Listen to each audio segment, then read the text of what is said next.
Alright, I think it should be running. Bidet, bidet, and smiley day. I do like how that kind of rhymes, in a sense. But hi, everybody. Welcome back to our Critical Role Critter Creation as we wrap up with Liam. And if everything, I guess, goes according to plan, if he does fall into the bird category, we will then have Louise. So we do at least have one, potentially two. And I look forward to seeing what everyone comes up with. I'll give everyone a little chance to gather in and to collect, but in the meantime, I hope everyone's doing okay. It's been pretty busy here, pretty good, though. Enjoying as much as I can, keeping it cool in the... I like the temperature dip. It's getting a little nicer, not too hot, thankfully.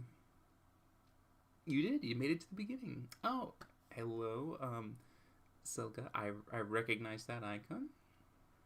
And hello to Haley Rush.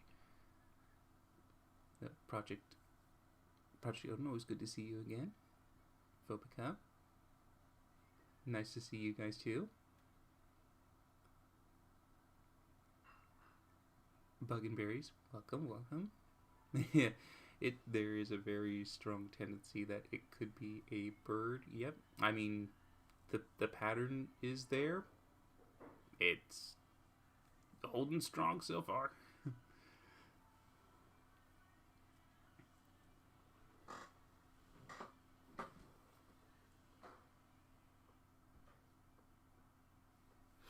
All right.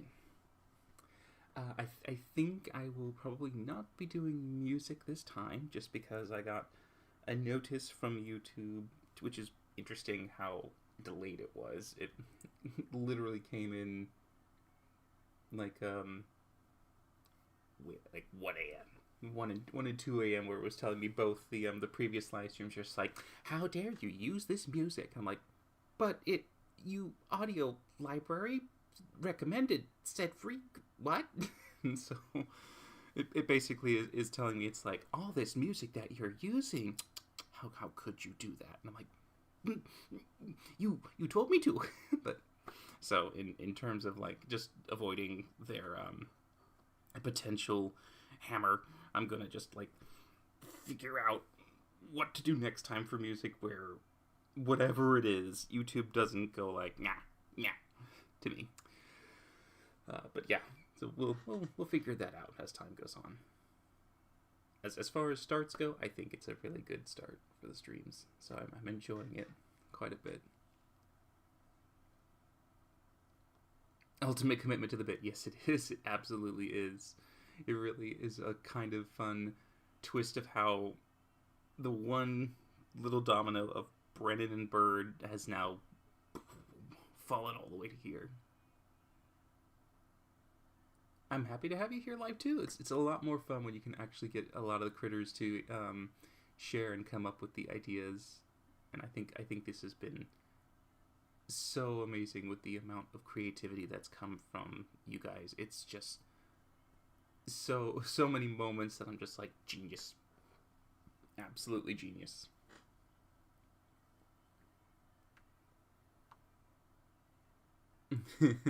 Yeah, Alex is the big bird indeed. A tall condor.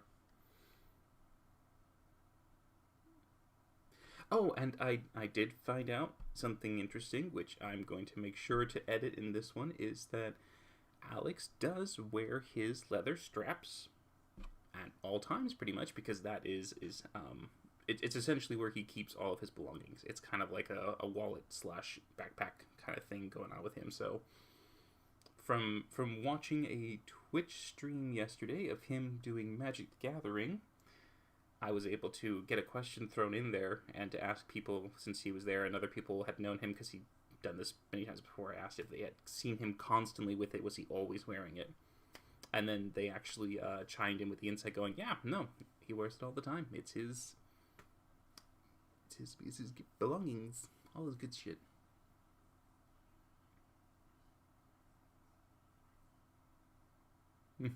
Add a veil. It is interesting, Alexander. It is very interesting because one of the things that we do worry about is whether or not if we tie in too much of the character that the player is playing, and if the character should suffer a fate that would lead them to be gone because of Brennan's deadly world, then the kind of sudden, like, oh wait, contrast of they're not there anymore might be a little off. So we're definitely trying to see if we can get what is the embodiment of them, like what is Laura, what is Abria, as opposed to saying Taisha and Valus and so on. But yeah, because the thought is absolutely adorable. Just nothing but the veil. Veil stays on at all times, but and giving potentially undead vulture vibes for Alex because of Octus's summons. But yeah, we are going to be tweaking the designs. Yes, Sage, that is true. We are going to basically go back through all of them, and we're going to give like a quick comparison. We'll be able to see all the critters together, kind of getting a feel for like if, let's say, one of them has too much of one color, or if maybe perhaps we want to change the tones a little bit, adjust the balances. Yeah, we're going to absolutely do a complete cleanup, as it were. Make sure everything is neat and tidy. And then, obviously, when everything is to satisfaction, I should then probably actually do a proper cleanup image and have them all standing together, just so we can have our little crew.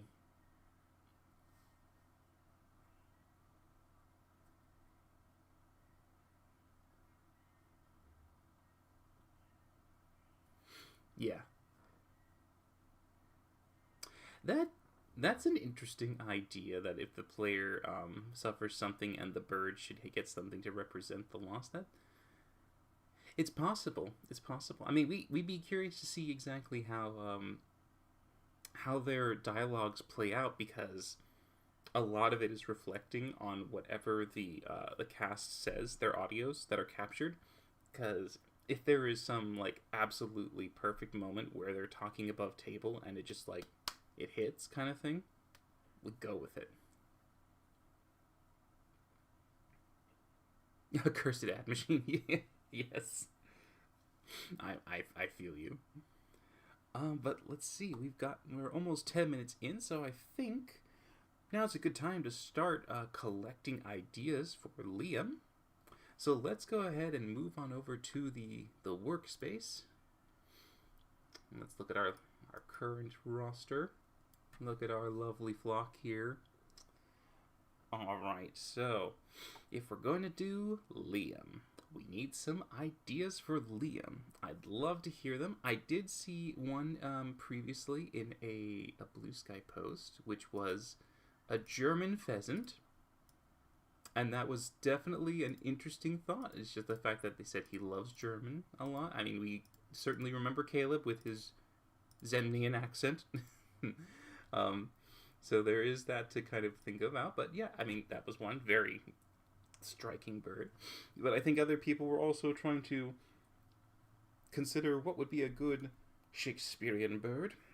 So we do have quite a few that could help personify our lovely art dad.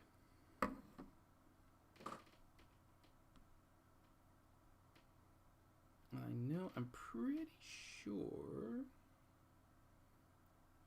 I know you're in the chat, RM, but I think you also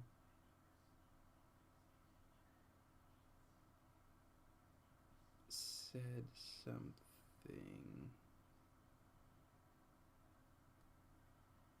I was trying to remember what it was. Going through. I'll try to talk more in order to not let this be too quiet due to the lack of music, because YouTube does not like me. Oh, here we go. Great horned owl. Great horned owl is what you said. All right. Great horned owl. Albatross. Nice. Alright, let's see if I can get a picture of the great horned owl. Classic owl.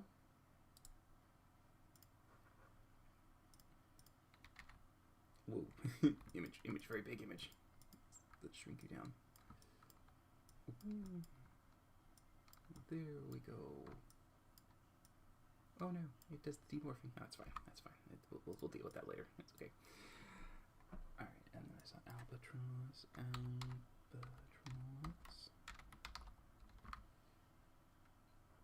Our lovely friend, the albatross. If I'm not mistaken, I do believe the albatross was the bird that started it all from Brennan's story when he mentioned that when Abria was DMing, he made a comment about an owl flying across the ocean, and he asked, does it lock its wings like an albatross and able to sleep while flying? And he's going, and that's a true bird fact, and bam, it just started it. I know how this goes, yes. Alright, so he's got Starling again, and now just Bard. Is it actually called a barred owl, or is it no, I guess it is a barred owl. It's not a barn owl, it's a bard. Which is kind of funny, because it sounds like bard. So go ahead and throw that in there, too. Throw a barred owl in there. Alright. And then the starling.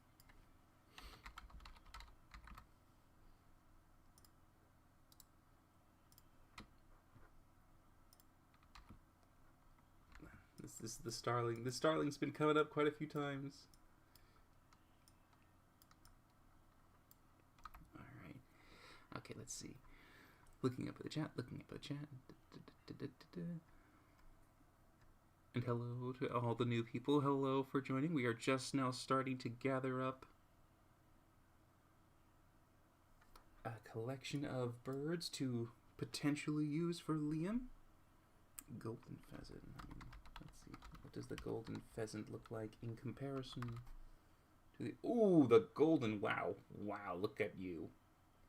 The golden pheasant is very, What a dapper bird.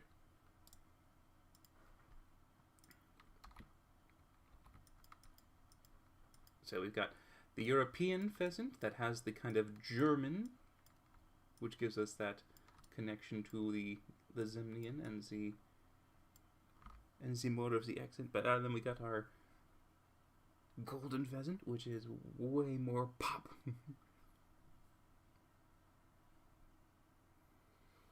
Amherst pheasant. Let's see what is the same. Amherst pheasant. They are not the same. Wow, pheasants really come in like a crazy color, don't they? Gosh. It surprises me just how many different species of birds there are with all these different ways that they could actually look in nature. It's just like... I would never have guessed about some of these. I mean, I love them, though. They are gorgeous creatures. Absolutely amazing. And again, I'm all for Brennan and his bird facts. I think more bird facts, the better.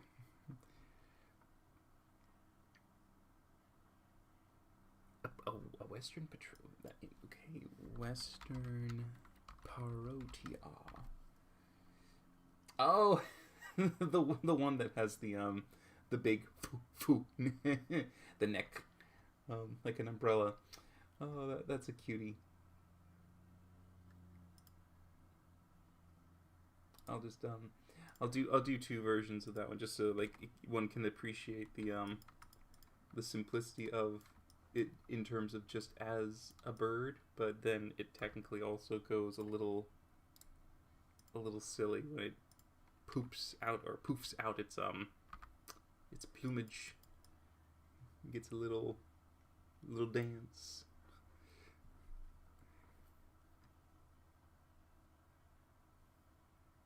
A killdeer? Killdeer? What the heck is a killdeer? Oh. It looks almost like a a piper.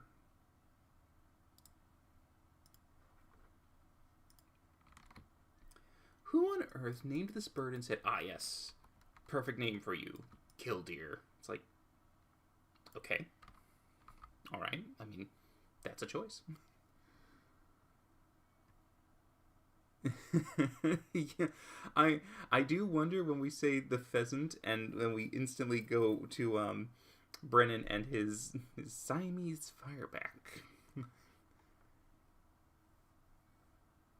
And lyrebirds are absolutely amazing mimics. Yeah, we should definitely throw in the lyrebird too, just to give us a, and of course the fact that it's just like liar and liar. It's like, who doesn't love a wordplay, right? Word puns. We're all here for the word puns. Lyrebird.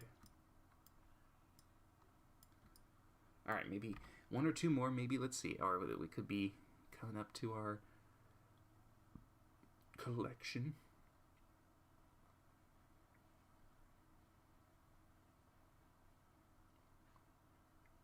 The first live stream you ever saw. Oh, wow.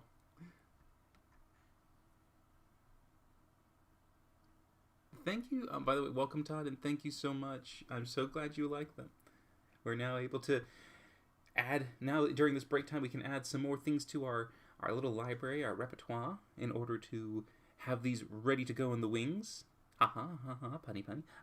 But yes, we'll definitely have a good selection of potential critters. Well, I mean, they are going to be their critters. Barn owl. I mean, we do have a couple owls currently. The barn owl is not. It's a lovely bird too. Collared dove.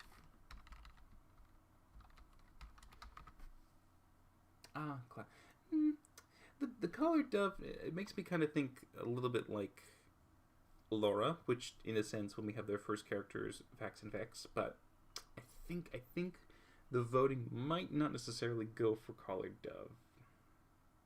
It is so surprising how plain the nightingale looks. I thought the nightingale was a lot more of a striking bird, but that thing is just a very simple, like, brown little bird.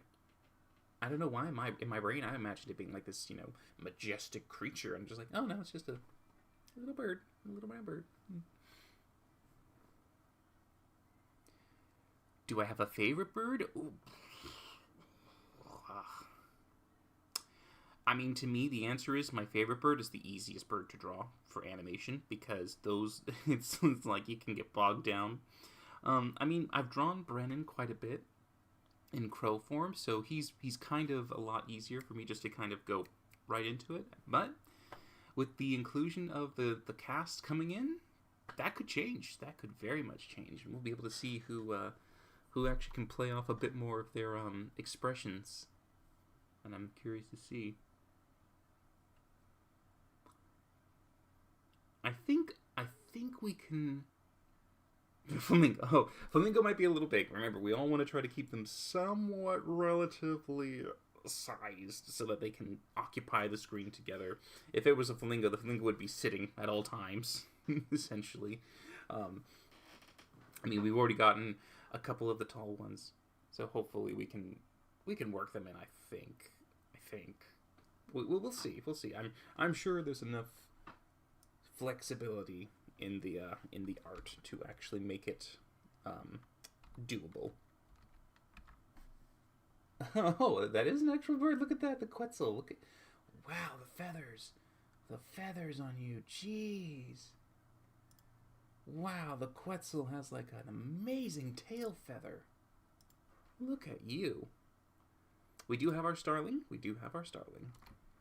All right. I think the Quetzal might be the last in the bunch to pick from. So let us number these guys up. Oh, the ground owls, they're adorable. Ground owls are absolutely like the cutest little things. That was a potential for Travis actually, was to be a ground owl, but the symbolism of the Philippine eagle was just too strong. The critters could not resist. So let's go ahead and mark these with numbers, because now comes the time that we start to narrow down our search. You guys are going to help me.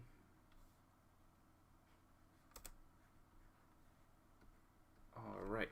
We are going to have you guys put in your top 3. So I want you to go ahead from these numbers 1 to 11. Pick for me your top 3 birds, and we will put some tally marks in there. Whichever the top 3 are, we will then do some concept sketches for those 3. See which ones best resemble Liam as we get them drawn out, and then we will do a final poll for the final 3. So, go right ahead, guys. Throw them out, and I shall start to tick the tallies. 2, 6, 9. All right, we got a 2, 6, 9, a 2, 6, 9, a 2, 9, 11, 2, 9, 11, 2, 9, oh, another 2, 9, 11. There we go, 2, 9, 11. Great. This is for Liam. We are doing Liam. 4, 5, 11. All right, 4, 5, 11. 3, 4, 9. 3, 4, 9. 2, 3, 8. 2, 3. There's my 8. 8. 2, 3. 6, 9, 11. 6, 9, 11. 4, 7, 8. 4, 7. I feel like I'm like reciting digits for phone numbers. 9, 7, 11. 9, 7, 11. 3, 4, 11. 3, 4, 11. 2, 5, 6. 2, 5, 6. 2, 6, 7. 6, 7. I don't know if anyone knows the 2, 6, 7 reference, or that one is now just playing in my brain. 2, 6, 11. Or no, it's 2, 5, 7. Sorry, it's 2, 5, 7. That's what it is. 8, 2, 3. 2, 8, and 3. 2, 6, 8. 2, 6, 8. 8. 2, 9, 1. 2, 9, 1. 2, 9, 1. 1, 4, 9. 1, 4, 9. 2, 3, 8. 2, 3, 8. There we go. Oop, 8. 1, 3, 7. 1, 3, and a 7. 4, 6, 8. 4, 6, 8. There, 2, 5, 1. 2, 5, 1. 3, 7, 5. 3, 7, 5. 2, 3, 5. 2, 3, and a 5. 1, 2, 8. 1, 2, 8. 2, 7, 3. 2, and 7, and 3. And 2, 6, 2. 2, 6. Wait. No double dipping on the 2s. No double 2s. So you can come up with another one, 2, 6. Just 2, 6 right now. And then 1, 3, 9. 1, 3, 9. 4, 9, 11. 4, 9, 11. 2, 3, 7. 2, 3, 7. Alright. It's all good. No worries. Okay. African parrot. Oh. I will probably say we do have at least another parrot in there. So at least we got one parrot in the roster. 3 for the other. All right. 3 for the other. Oh yes, yeah, the Tootsie Pop commercial. Yes. Mr. Owl, how many licks does it take to get to the Tootsie Roll center of a Tootsie Pop? Let's find out. A 1, a 2, a 3. A 3. How many licks does it take to get to the center of a Tootsie Pop? The world may never know. I have no idea if we've actually found that out or not, but I mean, to me, in childhood, we will never know. Oh, I know. Poor 10 didn't get any votes. Oh, yeah. That's the point. Thanks for pointing that out, Bubbles. Oh, poor 10. Oh, well. Okay, well, I think at least we got pretty much all the voting in. It doesn't scream Liam. Alright, fair enough. I see 16 for our horned owl. My goodness, the horned owl really took a big leap.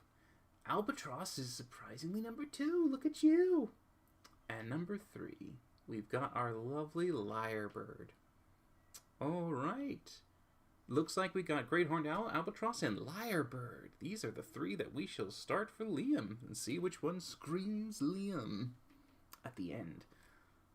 Alright, let's go ahead and get our birds ready.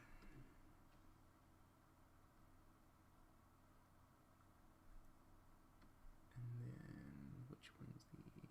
Oh, there he is. Alright.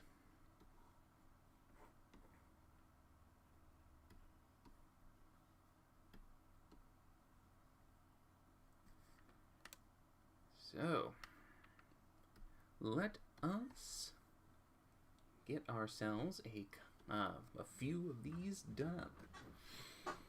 Alright. Okay, now who to pick, Let's start, I guess we'll go with the one that went highest in the votes. We'll go with the horned owl. We'll do some horned owl. I'll try to fill in the quiet with some talk.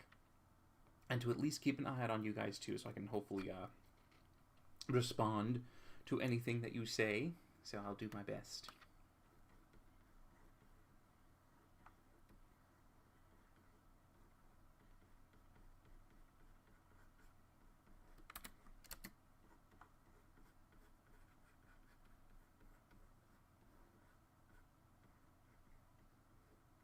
I will say, if we do get owl, if that becomes the final vote, you do know we are going to play around with that head spinning. We are going to be doing a ton of that, like, head turn going on with them.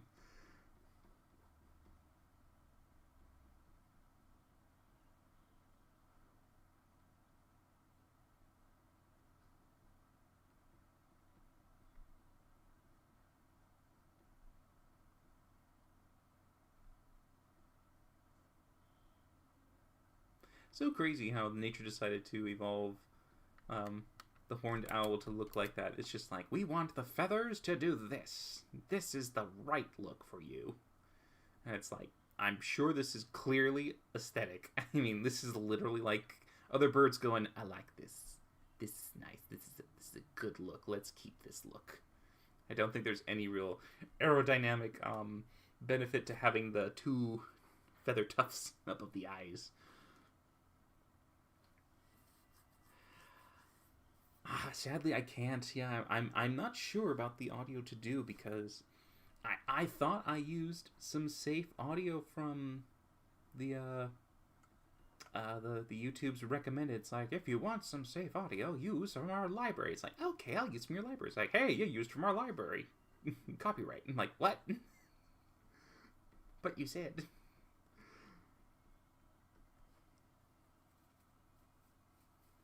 The library has such a crazy tale, yes. Absolutely.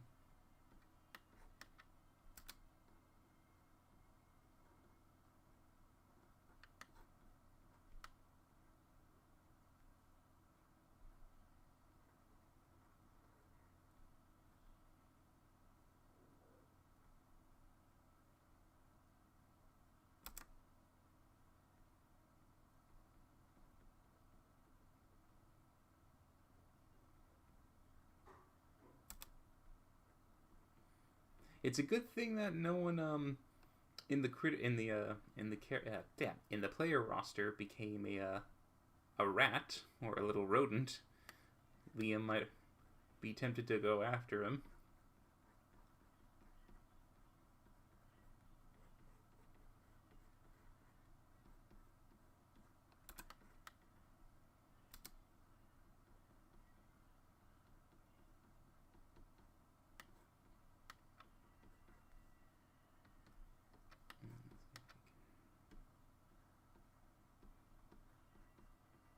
Neaten that up a bit. Just looking at the chat.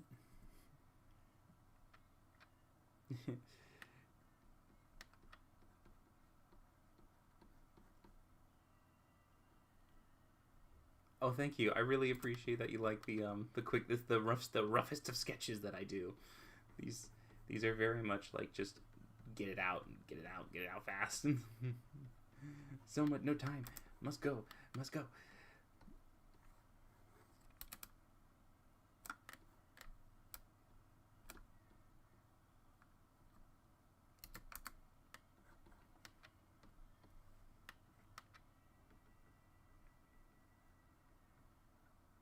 Okay, they use tabletop audio. I'll look into that. I will look into that because that was the thing. Like I said, it's like I thought because the Google said, you know, oh yeah, it's totally fine. You can use this. I'm like, okay, great, I can use this. And then YouTube's like, hey, hey, who said you could use this? You did. You said I could use it. No, no. The departments were incorrect. They said no, you cannot.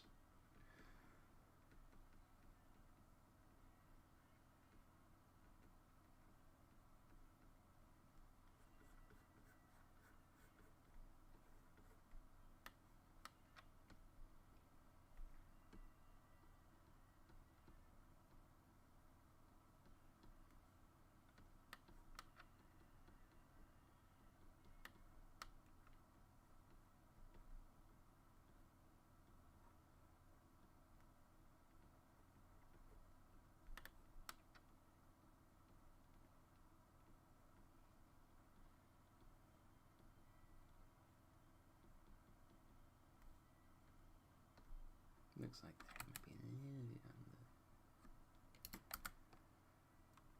there might be just the beak a little bit. Alright, let's go ahead and sketch up an albatross.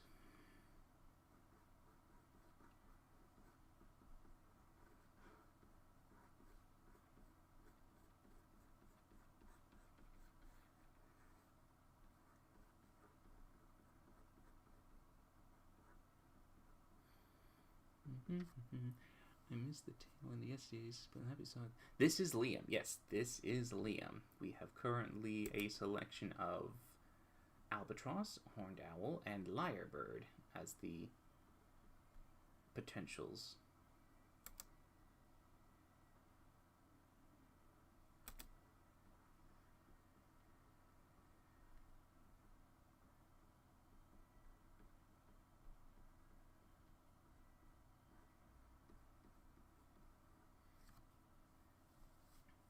Let's see. Looking at the chat while occasionally trying to draw. Actually, look at the albatross because I want it standing. And I know, I'm pretty sure it has webbed feet. It does have webbed feet. Okay, good. I was gonna say it's a fishy bird, or a fish-loving bird.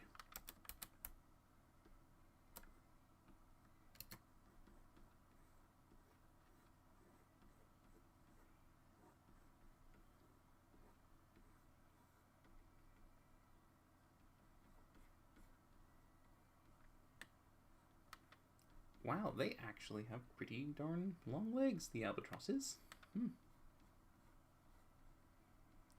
Good for the paddles. Good for the paddles.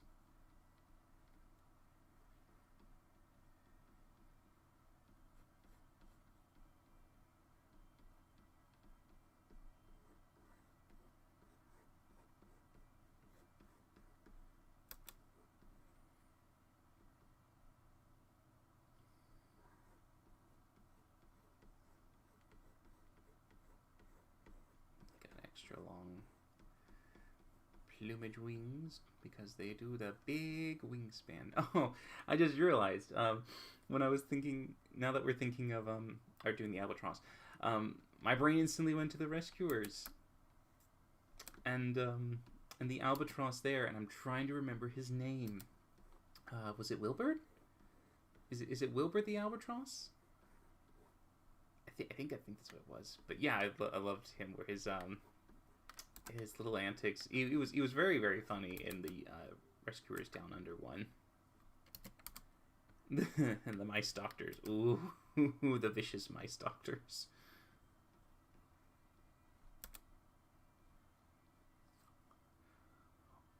Oh, they had two different names?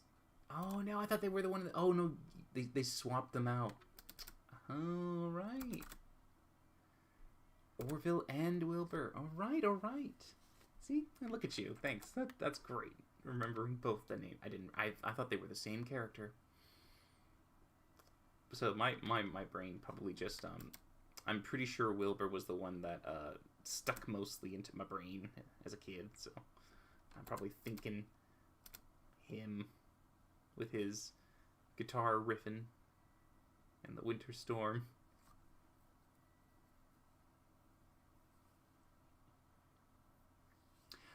Yeah, Taliesin is a raven, yes. And I did check on that one for him specifically because I was wanting to try and see what would be a good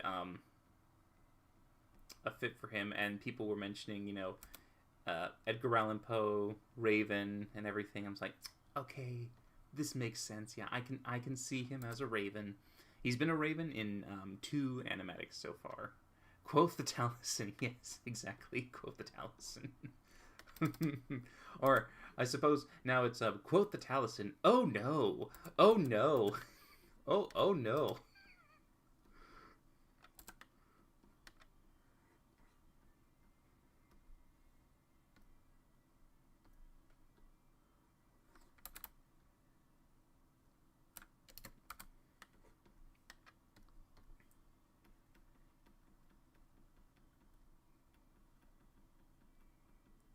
John Candy. Hey, look at that! Nice. I love these little trivia facts. These are cool.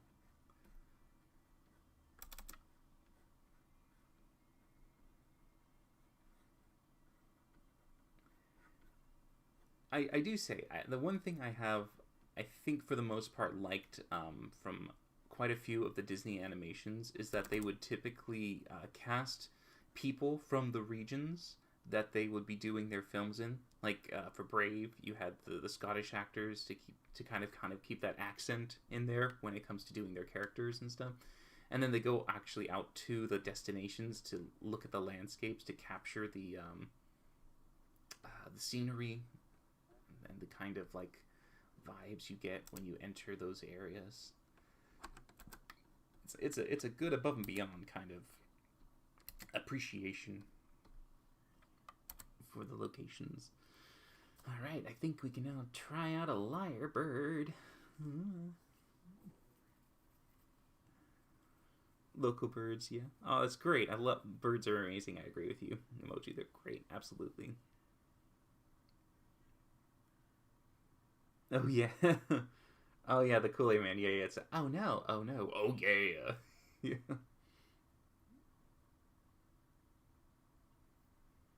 Blair does have a few ones, yeah.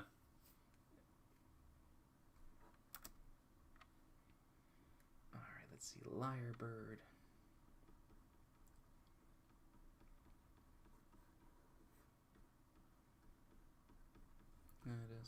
Lyrebird.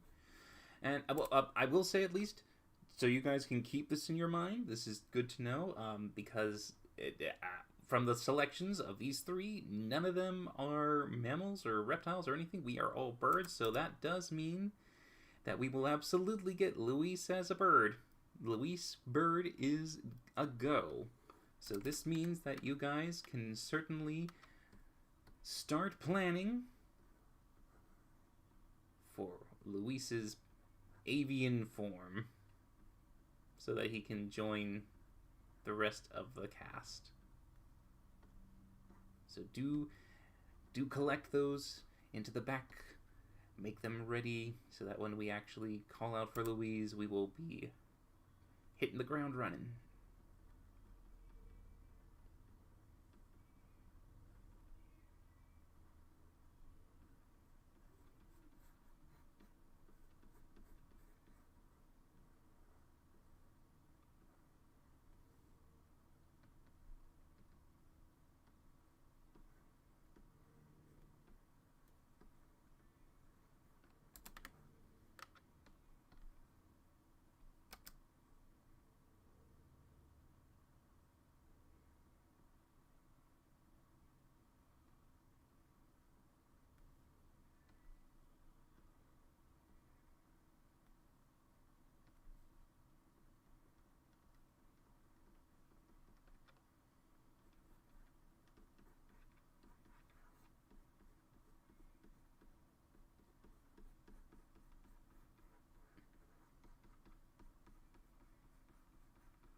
Let's see. I figured might as well give him a bit of a little knowing look. He's in on the pun. He's a dad. He likes his puns.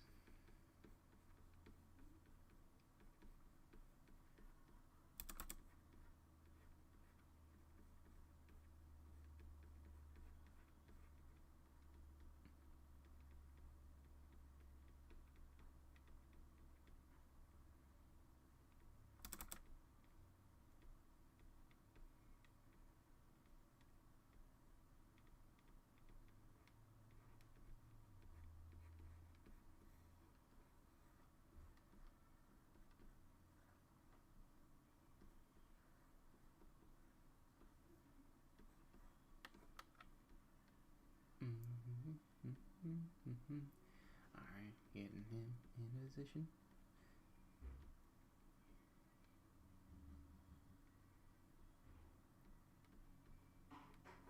Get that little.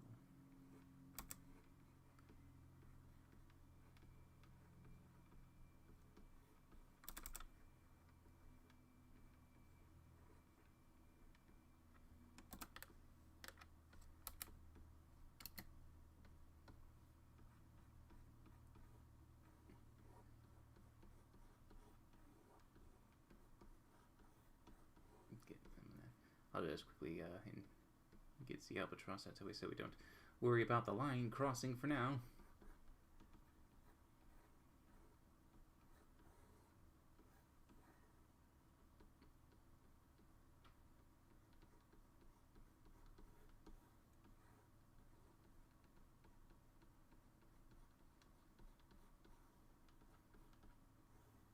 What a way to evolve as a species, to say, you know what, this is how we're going to attract everyone's attention to look at me. We're going to get some tail feathers and we're going to make some really crazy display. We're going to get all the ladies. Everyone's going to be like, look at this.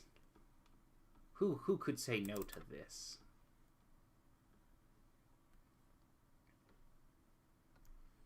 I'll make his head a little smaller. Smaller head.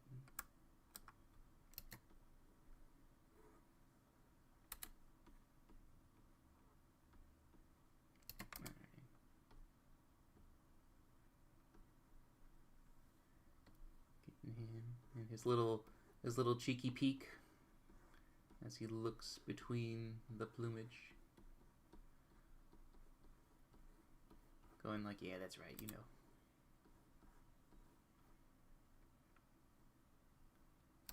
Let's see, the head probably is a little bit more swoopy.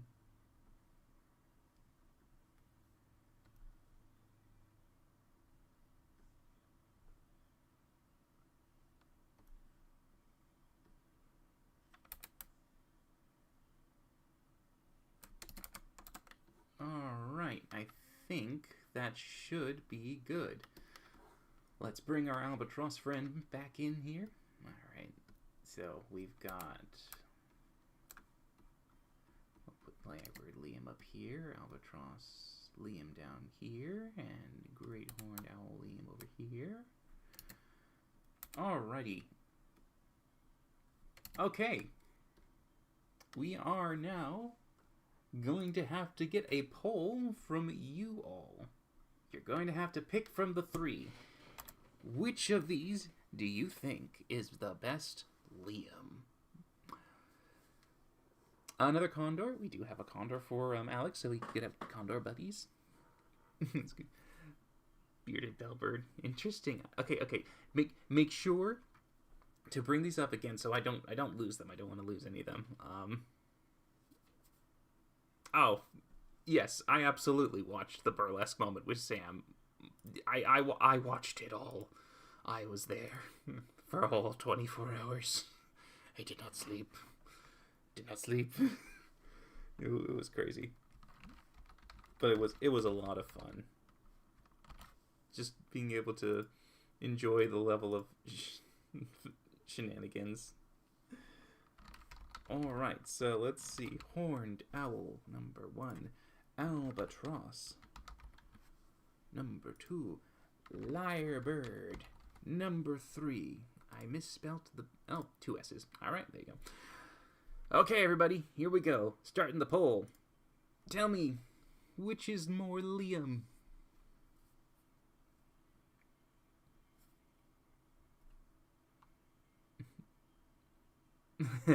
Yeah, an Narnia quote there from Aslan. Do not quote the deep magic to me, which I was there.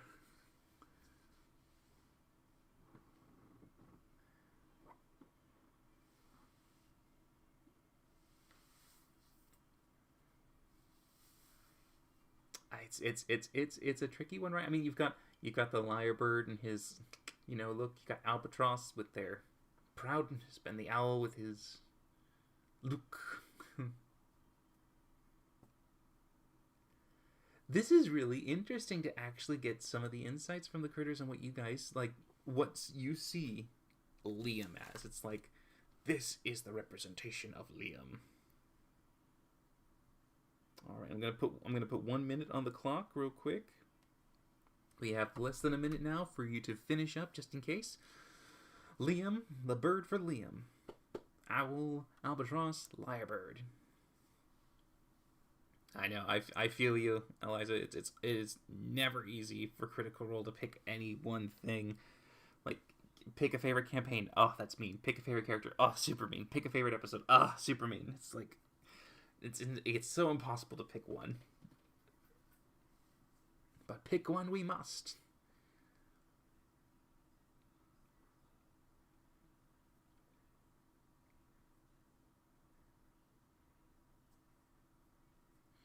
Alright, we have 15 seconds left on the clock.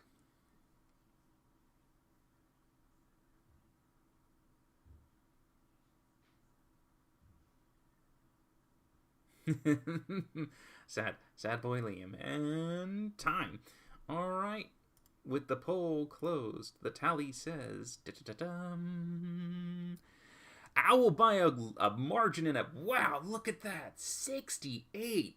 Damn, Liam, Owl. The critters have spoken. It is Owl.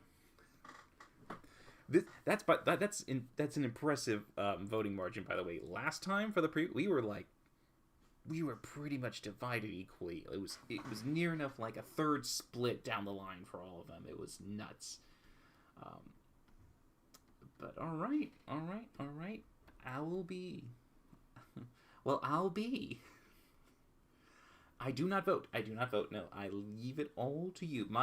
I like the guiding hand of the critters. I think you guys have a great deal of insights as well as some amazing ideas that I think can really surprise me, and I'm here for it.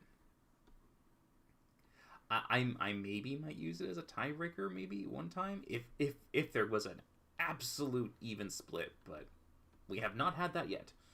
We have not had that, so we are safe for now.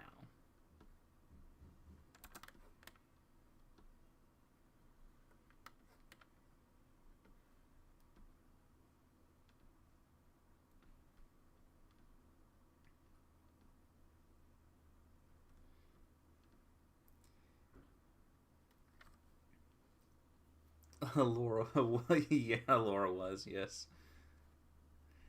The shoe bill was recommended, but it is an enormous bird, a huge bird, and we were trying to avoid being too large in terms of compare. Like the owl and the condor, they are already big birds, but like flamingos and shoebills, they are monstrously massive, and we want to try to avoid being too oversized compared to the rest. No ostriches here, you know.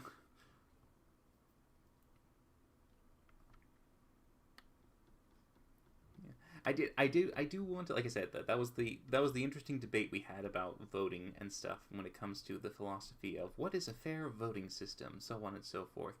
And I did like the idea, and that's why I think it worked out this way, where you essentially have the first voting, and the first voting is basically like you select where you would want the majority of your votes to go to, to give like your strongest things, and then whatever happens to be the final one is then when you actually get like, okay, now we have to pick. If you were like, I loved 11, I loved 1 and 3, but they never got picked, it's like, all right, well, now from the rest that's here, what do you think? Kind of, so people can still feel like their votes help and they count. And I do like that, because I do feel like everyone has a good kind of insight to share and to bring.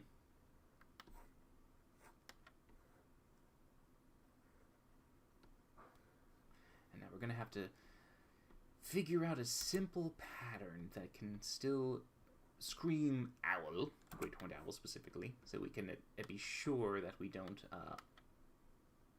lose out on the feel, but to not get like so bogged down in detail to be going like, I'm driven mad by how much I have to do, because I won't be able to finish an episode a week if a critter comes in and it's just like, oh no, it's this critter, oh no, no more sleep for me.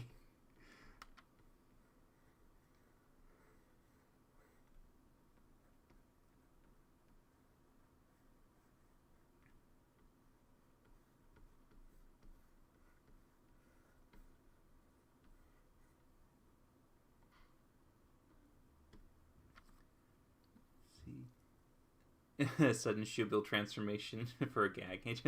Just for the Halloween episode, she dresses up as a shoebill. She comes a riding atop a shoebill.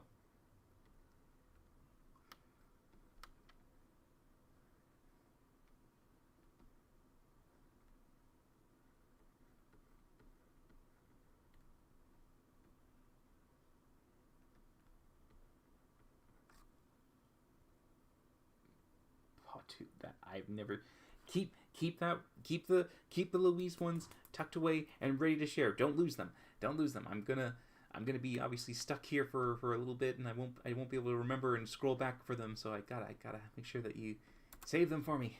Save them. Don't want to lose them. I'm just checking up the butter. My God, the speckling. This bird speckles. It's just like, I was made for camouflage, and I do an excellent job at it.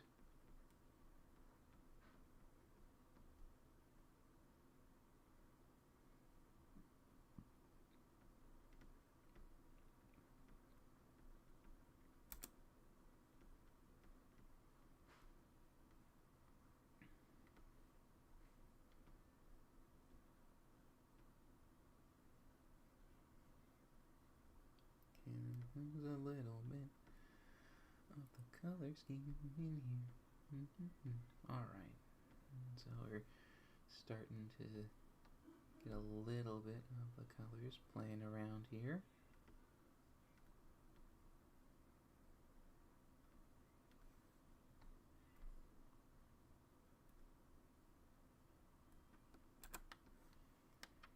Alright, now let's see, what is a good way to get the rest of the colors in here? I'm gonna give them some level of stylizing the colors, give them a bit more of a kind of characterization, give them a unique feel that is Liam. See, so we definitely see like there's a little bit of a white ring around the neck.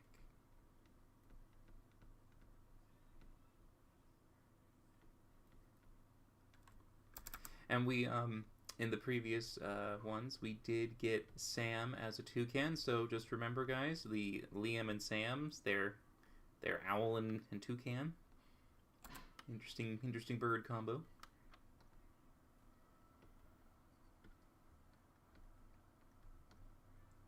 Let's see.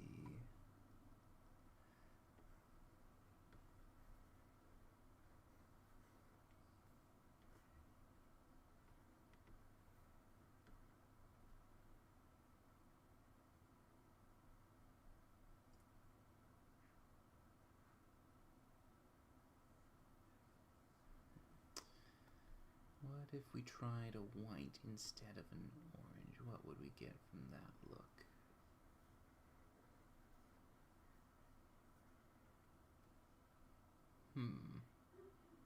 Which do you guys think looks a little bit more forming for you? Because the molting is never going to be a good like solid, so I'm going to have to do like a solid color. Do you think it's better if we go for a muted orange or a muted white for his underbelly?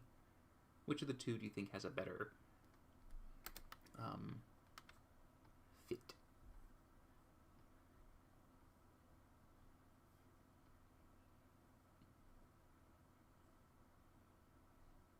Oh, black around the eyes for Liam glasses. I mean, yeah, that is a thing to think about. Yeah, he does. The bird, surprisingly though, the bird actually does have a little bit more white around its eyes, doesn't it? Yeah, the top part at least is definitely like white.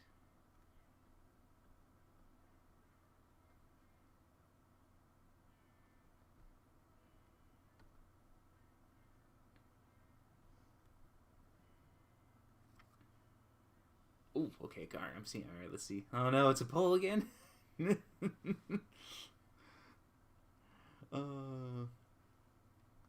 alright. I'll do a quick poll.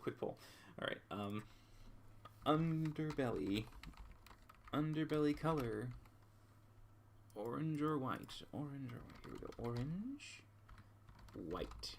Okay, there we go. Quick poll. Orange, white. Orange, white. I will definitely try to maybe add a little bit maybe of some of the speckling that comes with the bird, but I wouldn't be able to do all. Good lord, all of it would be insane to try and get that in. Ooh. An animator would just, I just imagine just taking that to an animator and going, "This is our design," and they're just looking at you going, "Are you mad? Are you absolutely mad?"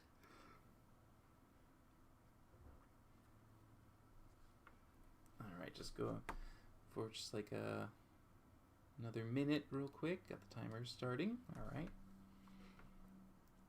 And my brain actually is going to... Curious to see how they did it. Okay, yeah, they only did a few spots.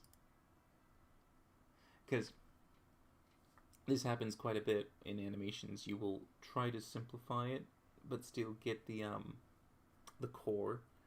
And if any of you had ever seen The Fox and the Hound, the two birds trying to go after the caterpillar, one is a woodpecker, obviously, and the woodpeckers have a very distinct pattern of like speckling and stuff on them and stuff. And I was looking at just the references of them now and going, oh no. So they do like 1, 2, 3, 4, 5, six little spots on his chest. That's his specklage. Just a little bit of right there.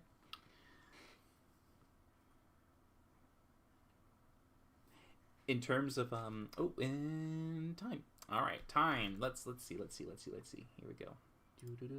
And the poll. What did we get? The orange. All right, orange.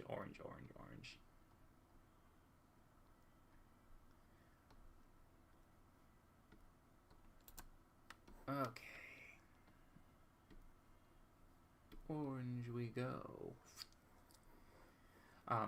But I was going to say, like, a kind of a fun little thing to think about as well in terms of the animation, because I remember watching and them talking about it, was when Scanlan was being created, and they said, how do we do those chest hairs?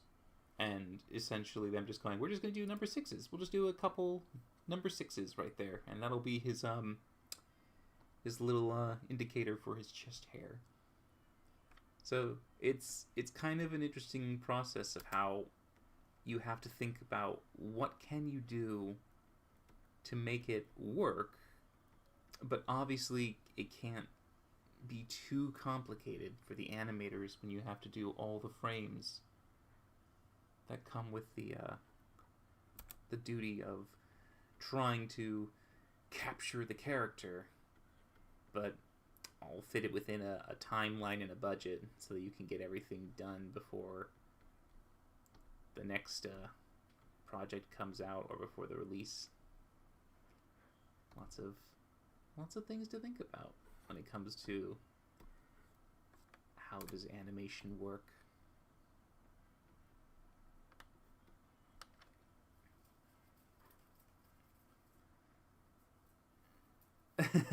Twisting the head. Yes, I mean it is a curious thing, and I certainly would be willing to play with that, because yeah, you could just literally have him posed in one thing and the head is just going boop boop boop boop boop. Which would certainly be, I think, an opportunity that we have to use one of these days, is just literally have Liam be going wah wah wah, head going left right left right left right.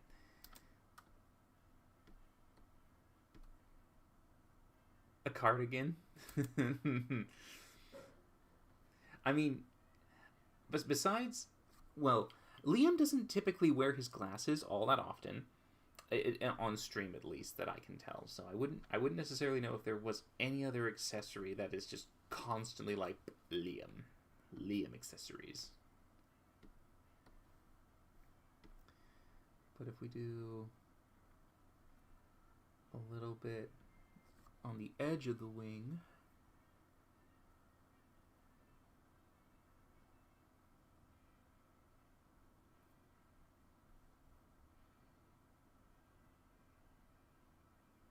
because I think he needs a little bit more distinctive separation of his colors. Because if I make the back and this one a little darker, and the other one's a little lighter, he might have a tiny bit more pop.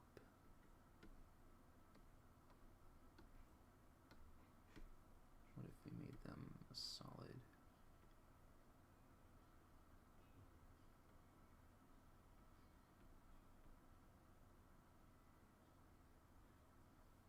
And then we can do some slight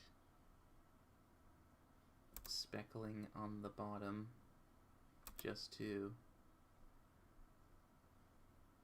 play around the idea that there is some differencing. So we can just give a little bit of like a nod to the speckles there.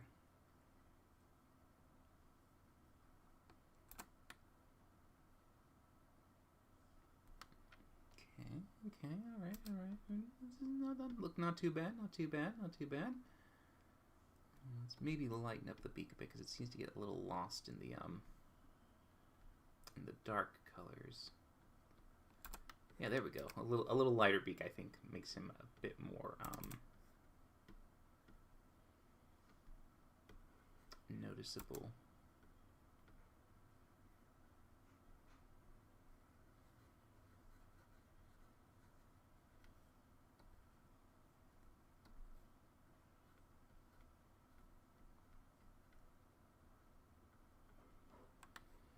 Okay. All right, we got a little bit of a Liam owl gear going on. Yeah. All right.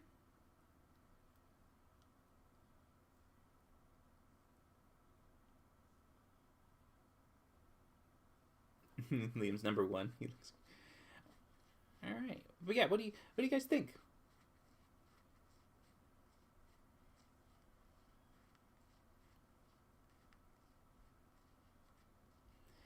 It's actually, you see him wearing a lot of t-shirts on the streams. I remember watching him and he was just like t-shirt.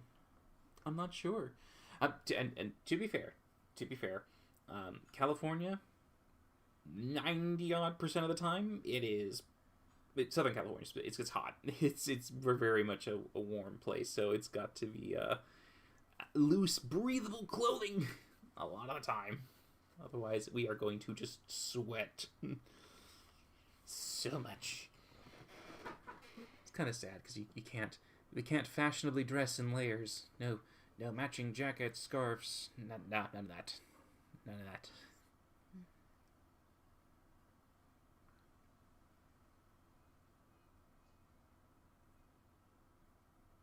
Yeah, yeah. That is true. You do get this kind of eloquence when you think, oh, it's like, I'm going to be quoting "to be or not to be." That is the question. Whether it is nobler. Yeah, a Shakespeare-related shirt. Yeah, yeah.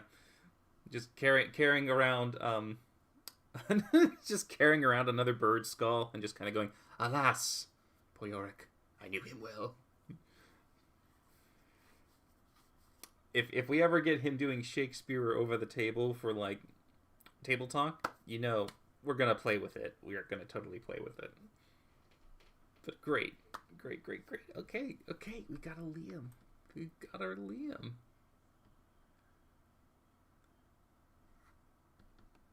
Aha, yes, William Shakespeare. Aha, aha. His name is in the name. A wink, a wink.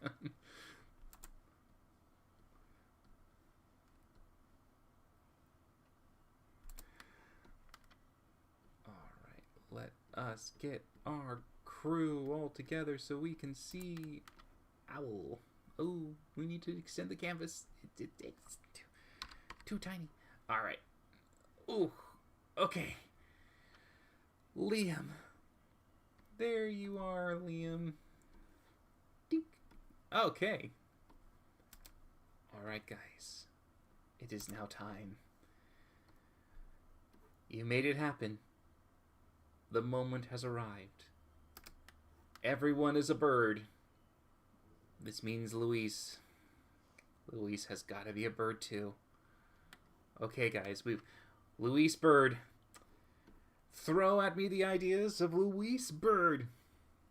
Let me see. What would you cast for our lovely and amazing Louise?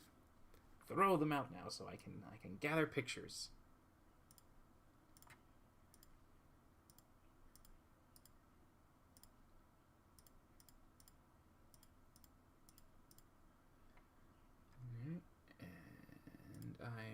Wow, well, okay, Peregrine Falcon.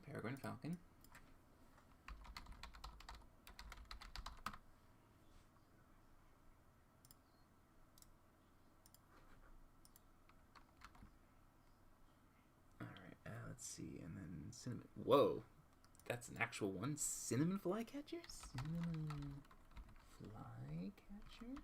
Oh, look at you. Oh, look at you. What an adorable little bird.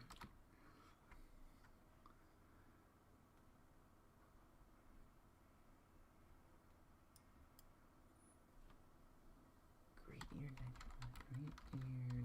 nightjar. Whoa! Whoa, look at you. Wow, that is an interesting bird right there. Sorry, I've just been like pulling these guys out. Look at you. Look at the eye to beak ratio on that one. That is some big peeper. Blue-billed curassow. Oh, interesting.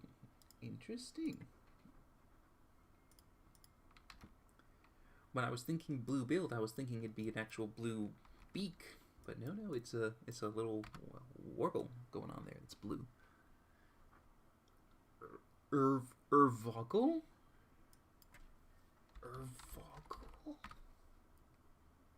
Oh, that's okay. That's a dinosaur bird. Interesting. I mean, it's not like I would say no, especially in the D&D world. You can certainly have like T-Rexes are a thing, so we can throw it up there. Let's see if I can get a better.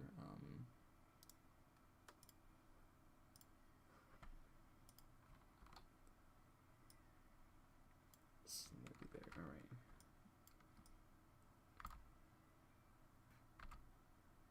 right. That is an interesting one. Eurasian Hoopo? Whoa. Whoa, look at you. Look at that plumage. Okay, that one's got some crazy hairstyle there. Look at that guy. Look at that, like, little fella. Liam's the Irish version of William? Oh. Brilliant. Brilliant. That's brilliant. He was born for it. Cooper's Hawk, huh? Initially, when I read that, I was like, Copper Hawk. Wait, no, there's two O's. That is a Cooper.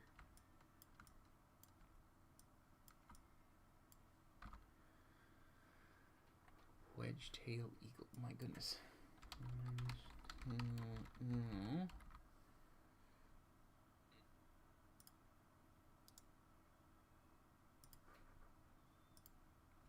I'm assuming the wedge-tail. That one looks almost like the bird of Mexico's bird. I think it looks very similar to it, at least. If it not is, it could be, for all I know. Actually, I could just be completely incorrect and go, oh wait, that is.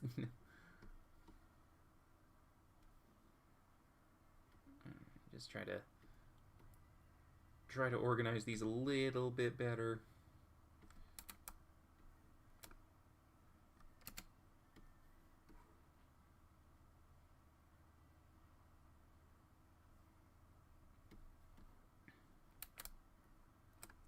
Because I feel like we're going to be gathering quite a bit in the roster, aren't we?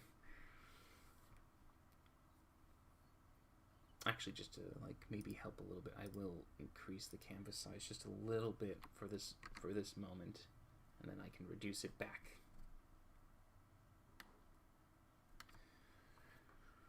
Okay. Dragon bird. Oh, was that a different one? Is that not the same? Dragon bird. Oh no, yeah, I got the dragon bird. Yeah, right.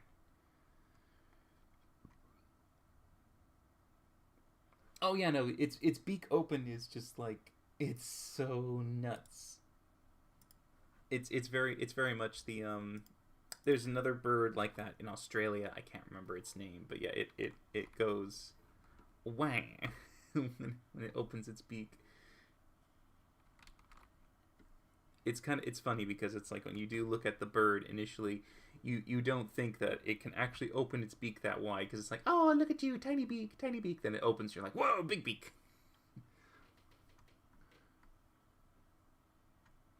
Aren't all birds dinosaurs? I mean, in evolutionary sense, I do believe you are right, yes. I'm just going up real quick.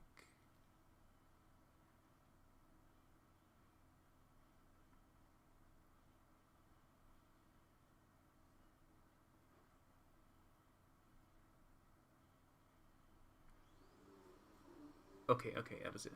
Oh man, oh gosh, I missed so many when I went down there. Okay, we've got some eagles, we got some hawks. We'll probably keep them there just to, because we don't want to get too bogged down with like Hawk 1, Hawk 2, Hawk 3, Hawk 4. Kestrel.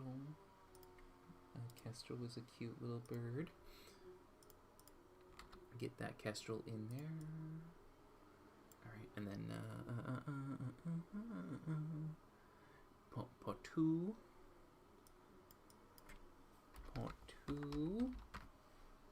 Oh, that's the one I'm thinking of. Pot 2 is the other version of the crazy, like, looks like a stump when it wants to look like a stump bird, but it goes crazy.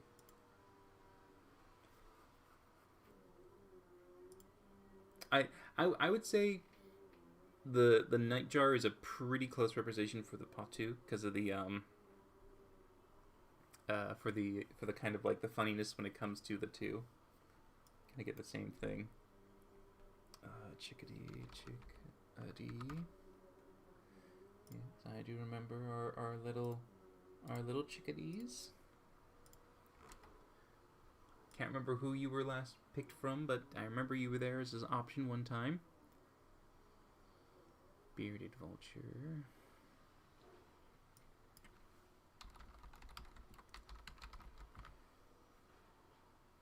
Ooh. Look at you, Bearded Vulture. That one is definitely like... Vultures can get intimidating. You can get real intimidating.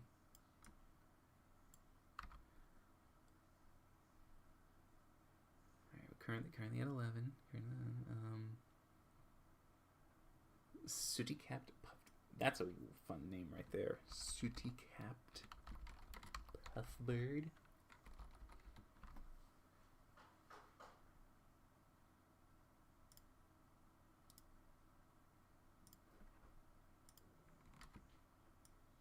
Sooty Cat Puffbird. Sooty Cat Puffbird. Alright.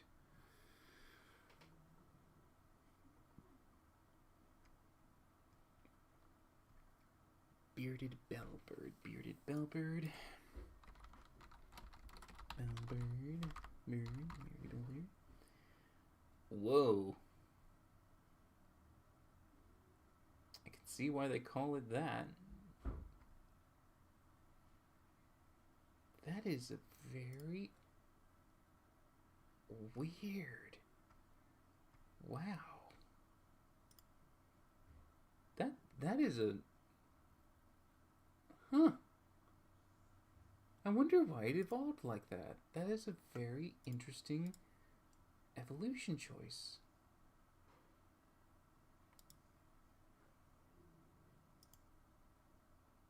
Trying to see if I can get a good one of it.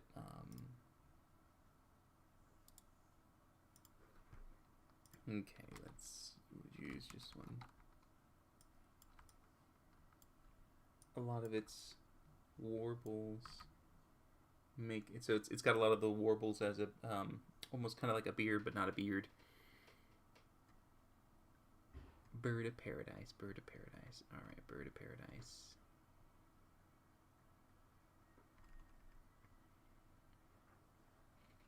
All right, I think after the Bird of Paradise, we can then...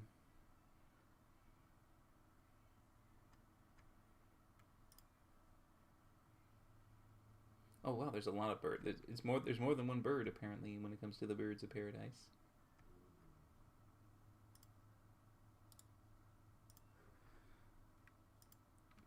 But that is a Bird of Paradise there. Okay. All right. Okay. Let's go ahead and see if we can narrow these down. And remember, we're looking for Louise. So specifically Louise as a person. If there's anything that kind of gives you the vibe of him. Because we love Azune. Absolutely love Azune. But we got to make sure we give Louise a proper representation. So...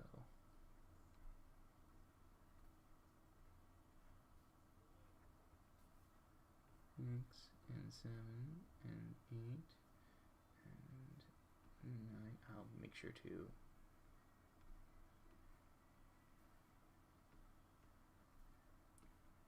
add a black to these so we can make sure to see these. Alright, then 1, 2, 3, 4,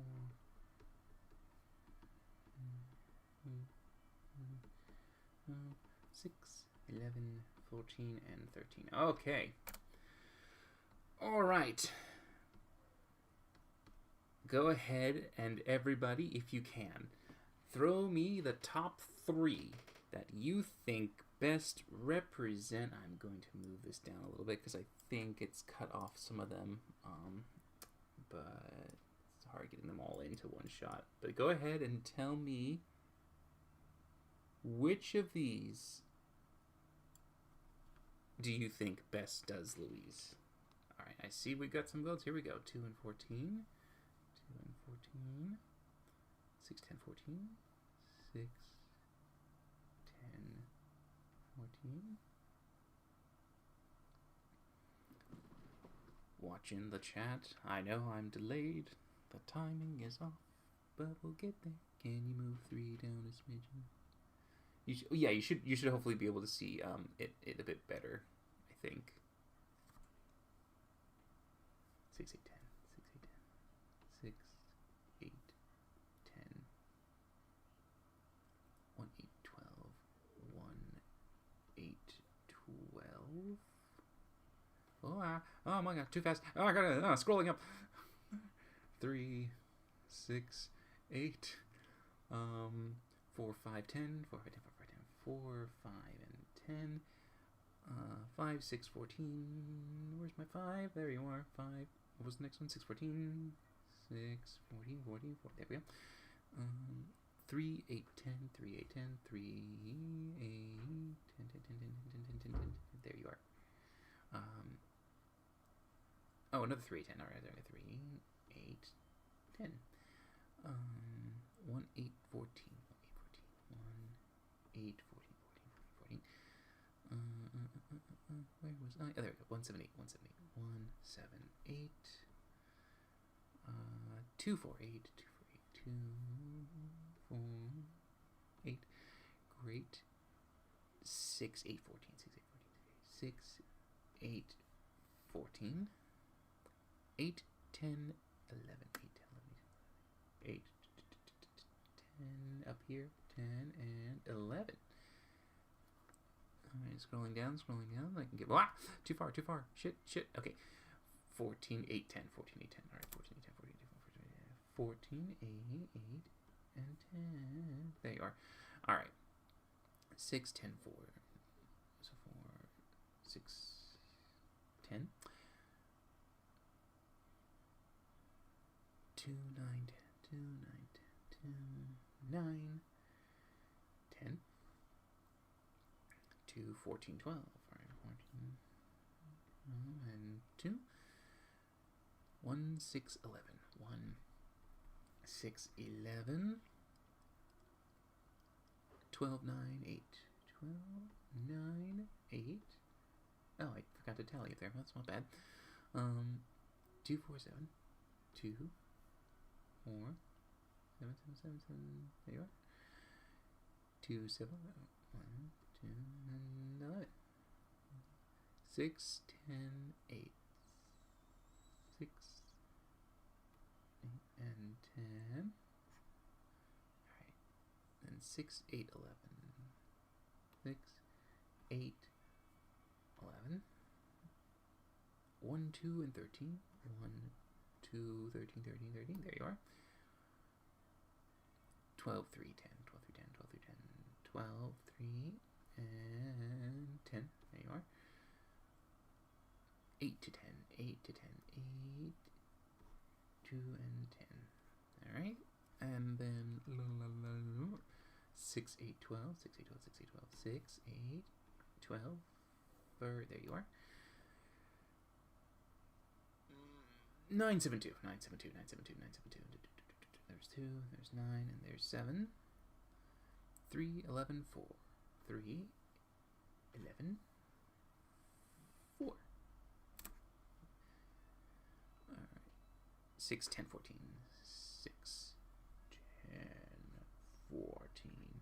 Alright. 8, 11, 12. 8. Make that better. 8, 11, 12. There you are. 2, 5, 6. 2, 5, 6. 2, 5, and 6. 6, 2, 5. 6, 2, 5. 1, 4, 6. 1, 4, 6. 6, 12, 10. Alright. 6, 12, 10 up here. Alright, I think I've caught up. Okay.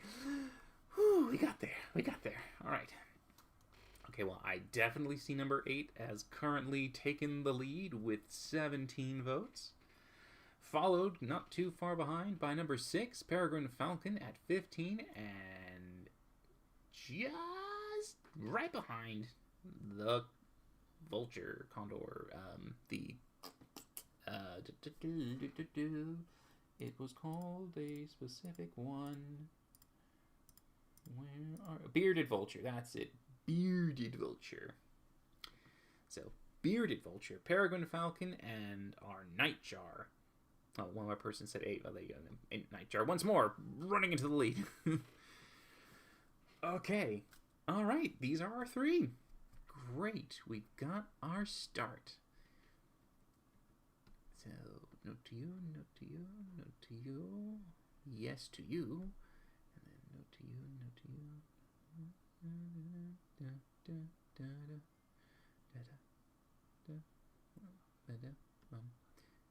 There we go.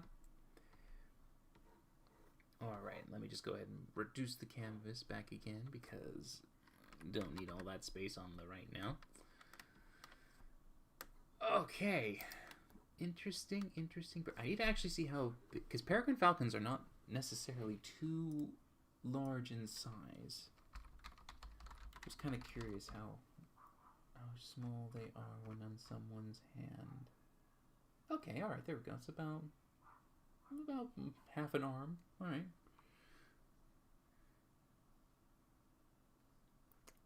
Okay. I agree. I'm liking these the way of voting. This is kind of a fun way to kind of give people a chance to really play around with some options, and then we can see, because pictures are one thing, absolutely, but sometimes I know when it comes to the final result, you can get some artistic differences, like the styles that I might come up with might not be as good versus others, but sometimes they might just work super well, and it's like need more be said. Yeah. Let us get you guys in a lineup. All right. Okay. Here we have it. All right. The one in the middle, that is a bearded vulture. Bearded vulture. We have a dragon head, nightjar, bearded vulture, peregrine falcon. All right. Let us see what we can make from you.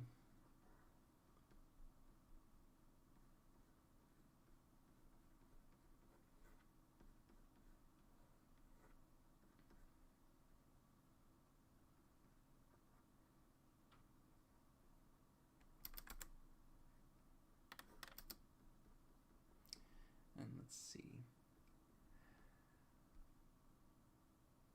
I only suggested because of the beard in the name.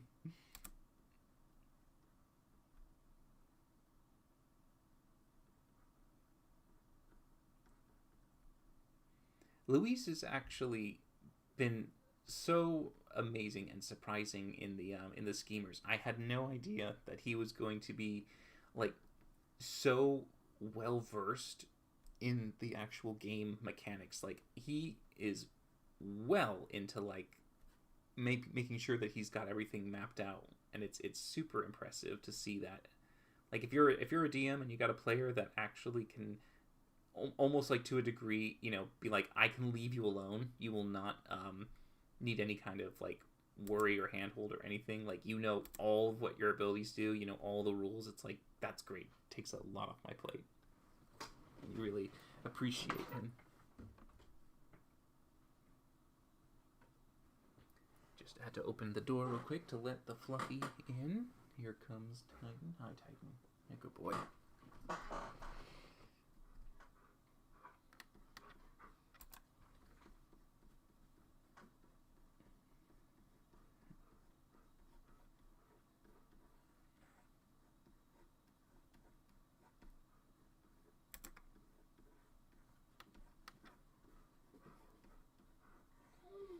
Yeah, hi there. Oh, what happened? What happened? Oh, do you need to do the outside thing? Okay. All right. If you please bear with me for a brief second, Titan does need to have a little bit of a bathroom break, so I'm going to take him out real quick. Just so you guys know, in the thing for the... This is Titan, and he's the one who says, I need to take him outside, so I'll be right back real quick. Fast as I can. Okay. Okay, buddy. Alright. Alright, ready?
Okay, alright.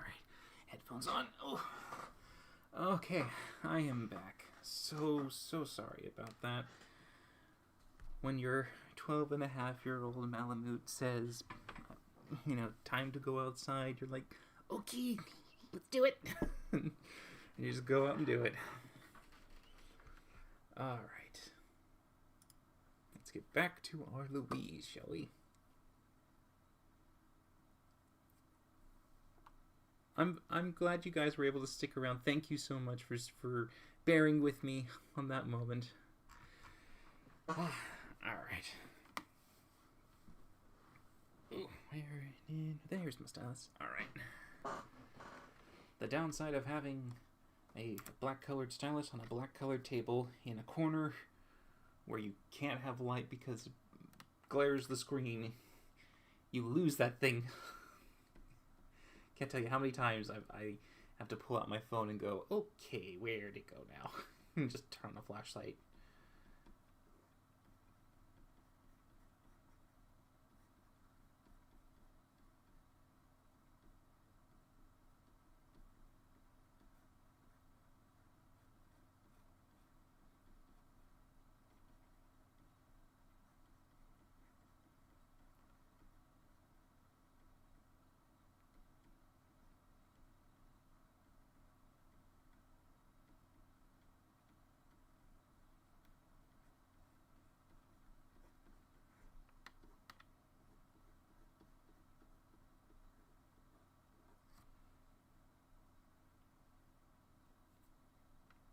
Yeah, for the fur babies, absolutely.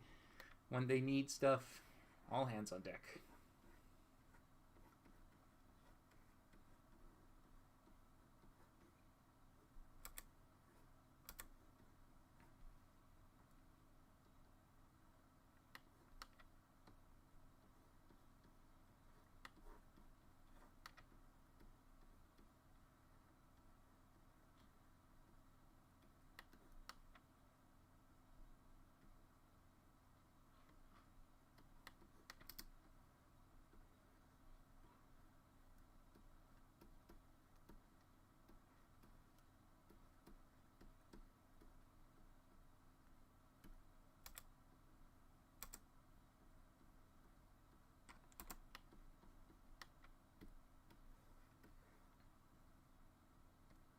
All right, let's see.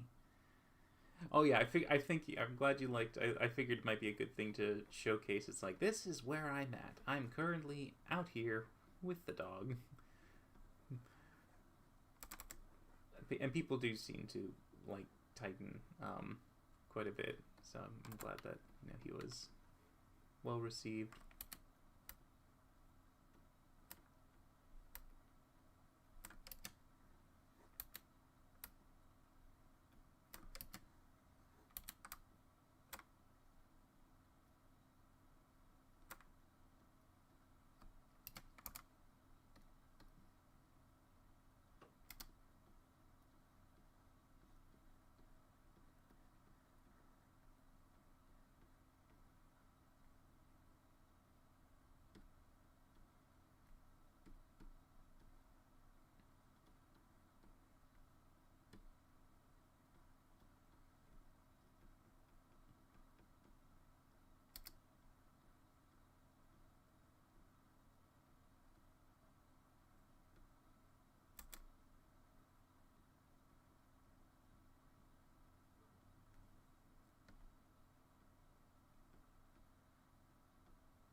Let's see what we can come up with for the bearded vulture.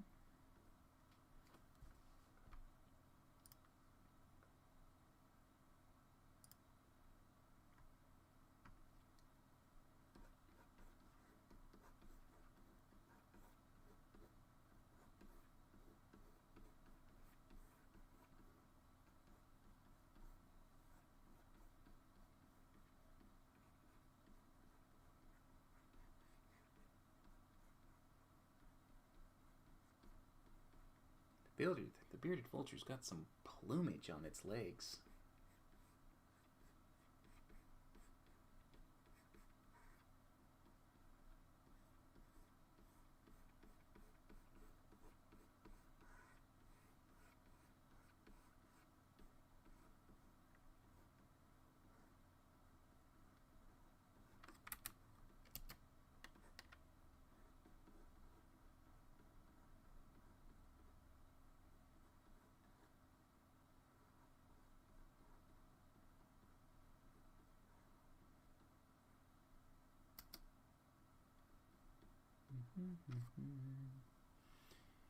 Looking at the chat just to kind of catch up in case I missed anything.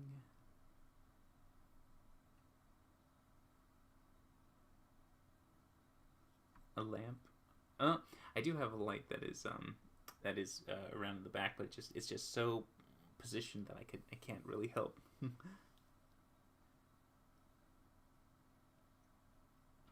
Little sticker dots, yeah, that would have helped. Oh, that would have helped quite a bit, actually. Unavoidable breakdown happened. I have no idea when he's gonna pull that on us. Liam is very good at bringing in a surprise moment, and you think you're ready for it. You think you'd have it ready, but I also do wonder if he's gonna actually have to worry about if Brennan has it out for his character, because they did say that when he proposed his second character idea, Brennan really liked it, and now he's just worried that like, oh, Brennan's gonna try to just kill Hal in order to get the second character out.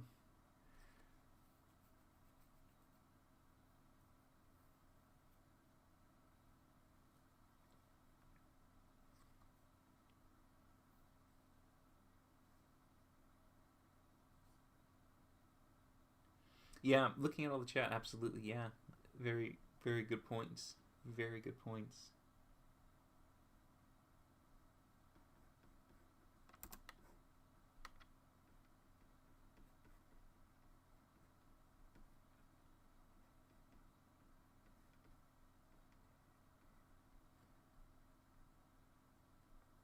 I am also curious what his backup character would be. I also don't think Brennan would do that either. I think Brennan is very fair when it comes to his his placement of things.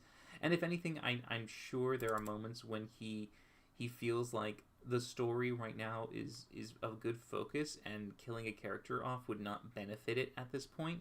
So there are times where I'm sure he doesn't allow a level of potential danger to just outright kill a character. Like, he will give them as much opportunity as possible to let them get out of dodge if they can. So he's very good at like trying to keep the options open for them. But if the dice just keep saying nope, nope, nope, then it's just like, oh well, fate said otherwise kind of thing. But the dice are definitely telling a story. I will say the amount of crazy rolls that we are seeing is insane on so many points. Like Sam's natural 20s, like the big running joke is that Wick should have been dead if not for all of his dice rolls. He has been absolutely stellar.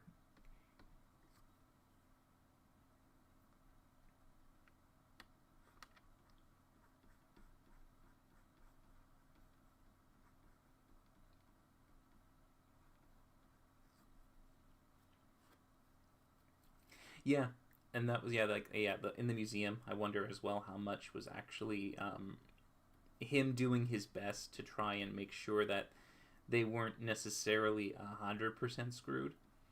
Like, don't get me wrong, Brennan wanted them to at least have a challenge for their effort, because everything that they do, it's like you got to have some level of will anything bad happen kind of thing. Because if you just say, oh yeah, sure, you just go off and you do things, and yeah, there's no problem, there's no consequence, there's nobody to stop you, da da da. It's not a good compelling story. So you got to have some good antagonists. So obviously, when they go out to steal in the museum, you got to give like some level of thrill. So what's the thrill? Okay, got to get out before you're spotted because someone has laid a location or a trap or some kind of like trigger to say, hey, if this is moving, I'm going to start coming in here. Now you've got suspense. It's like, oh, I got to do ticking clock, da da da da da da da, and it's just like, got to give that. But then obviously by doing that, you run the risk of, well, if they fail and the dice say, hey, then now you have to deal with that. And what are you going to do? What kind of story can you bring that seems fun, interesting, but also fair and not too punishing to the players? It's a tricky balance.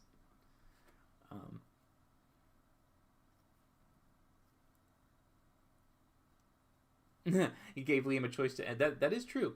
He did technically say it's like you passed the saving throw, but you can keep looking if you want. If you want to keep looking, you can keep looking. But of course, Liam was just like, no, I'll Hal knows better not to go too deep. Which I'm like, that's fair. I think that is honestly.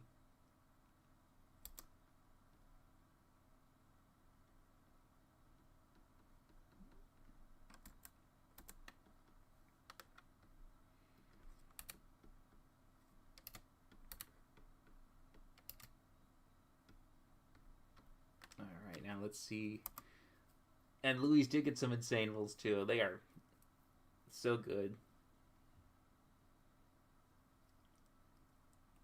Yes, yeah. Alex and Sam, my God, the amount of times that they've nat 20'd right at Brennan is just so fun.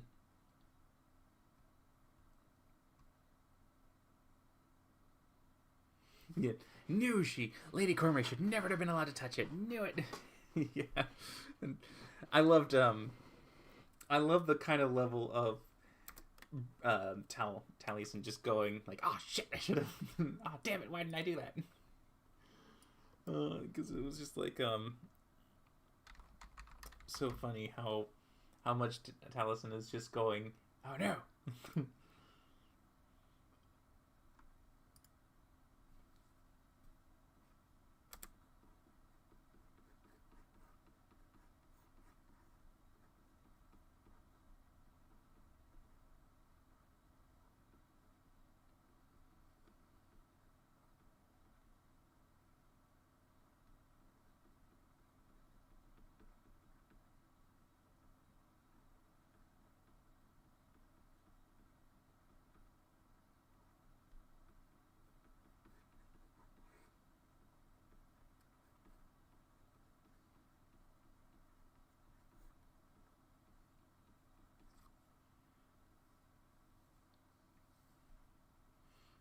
Oh yeah, wait, hold on, Chelsea.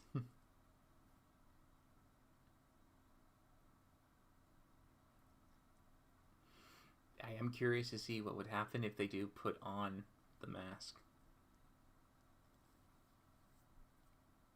Oh, the bridge fight. Oh my God, I love the bridge. That moment is just perfect.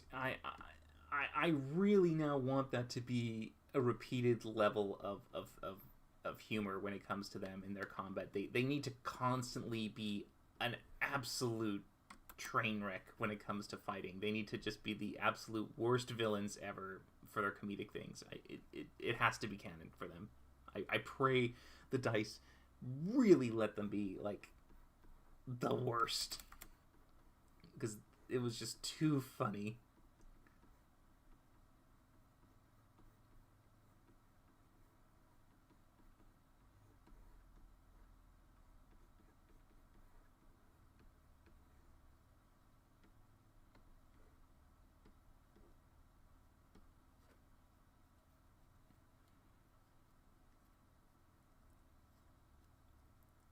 Yeah, scary guys. They're scary, I promise. Yeah, Team Rocket, Team Prophet. That is them. The sewers for the schemers was also an amazing fight. I mean, that's very good too. But yeah, Amity, this bridge is bad.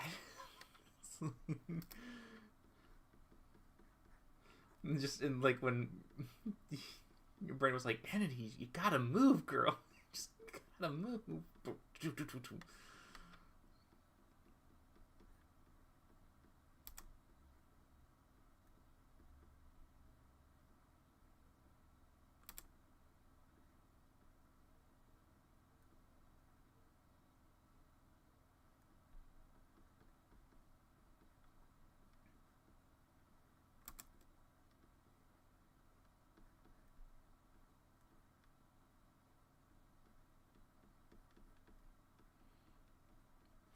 Yeah.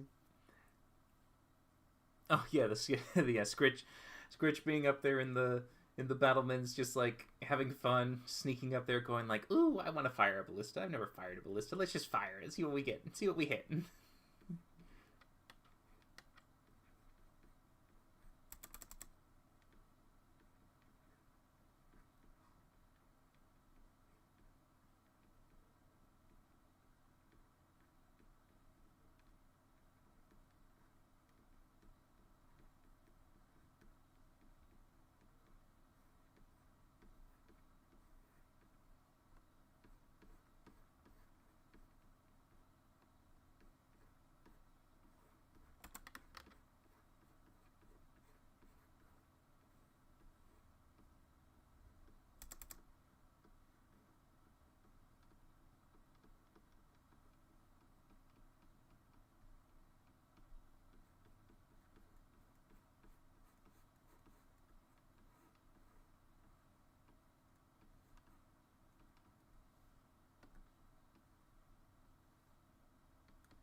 The pseudo dragon.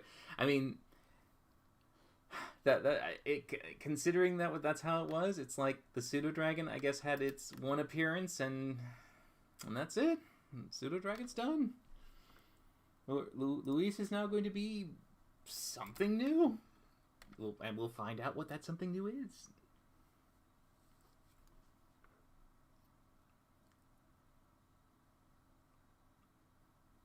Yeah, Sam the toucan. Yep.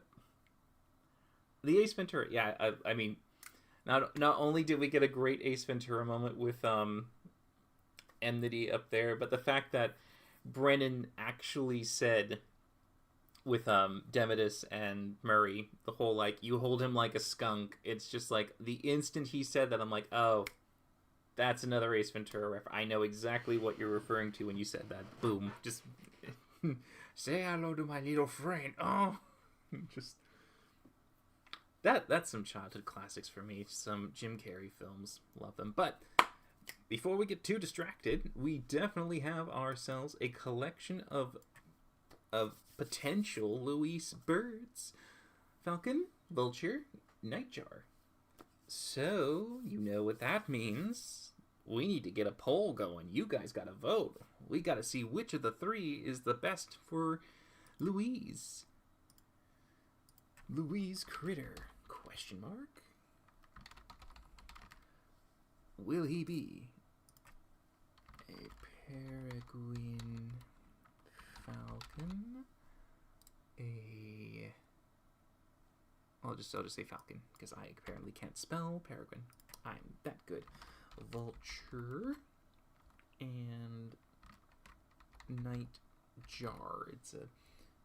I think it's Dragonmouth Nightjar, but we'll just pretty easy to distinguish between. So Falcon, Vulture, Nightjar. Falcon, Vulture, Night. Wow, saying that a little fast does not work. But here we go. Falcon, Vulture, Nightjar. Falcon, Vulture, Nightjar. Falcon, Vulture, Nightjar. Yeah, I can feel my tongue wanting to twist. The community wants birds. I'm here for it. I'm all for it. I love your guys' choice. It's absolutely. I also, it is kind of just I'm very curious to see if he's going to be a Dragon Blood Sorcerer. I'm very curious. I want to know. I mean, from the way that they hinted that this Wednesday they're going to release the quote level up. I mean, right then and there, I think that Louise would then tell us where the level's going, and if he says sorcerer, we'll know. So tomorrow we might get the big reveal. We'll see. I'm looking forward to it. It's gonna be great. Okay. Timer. 1 minute left on the clock. Alright, you guys have less than a minute to finalize your votes. Will Louise be a falcon, a vulture, or a nightjar? Which of the three? And I do honestly hope that the Critical Role cast, if they ever see these, that they like them. I do actually know. Okay, funny enough saying that, Louise is the only confirmed Critical Role cast member that I know has watched the animatics. The others could have. I have no idea for sure, but he is actually the one that has commented and has sent a response message to one of the posts that was on Twitter and or Blue Sky, or both actually maybe, but one of the. But he 100% at least has seen it. So yay! That was so cool to actually to know that he watched, and I was like, and he liked, and I was like, best, Louise, you climbed to the top for me. All right, we are now 1 minute. Let us see. The votes have been tallied, and the results say Nightjar. Look at you. Ooh.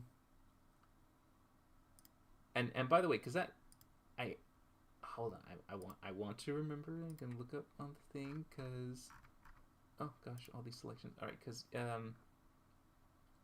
did you said the great-eared Nightjar versus great. Okay, great-eared Nightjar, great-eared nightjar with a very big mouth. So I'm definitely imagining that if we ever have a moment where Louise is shocked by something over table, he just goes, "Oh my god!" We are going to get a nightjar with a very big oh. That mouth is going to be like massive. Blue Sky, yes, it was Blue Sky that he said. Yeah, Blue Sky was where he first said he saw it, and that was absolutely amazing. Absolutely amazing. All right, guys, you picked a nightjar. I can say with 100% confidence, never would have known about this bird unless you guys mentioned it. Never in a million years would have seen or thought this thing was an actual creature. This is so cool that you guys are able to bring up these amazing creatures to use for the characters. And I mean, and you're educating me and all the other people who will eventually, if they do watch these things, will be able to see them. I swear to you, I'm gonna guess that some people are going like, what monster is this? What creature is this in the monster manual? I've never seen that kind of animal. Because some of these are like beyond belief when it comes to nature.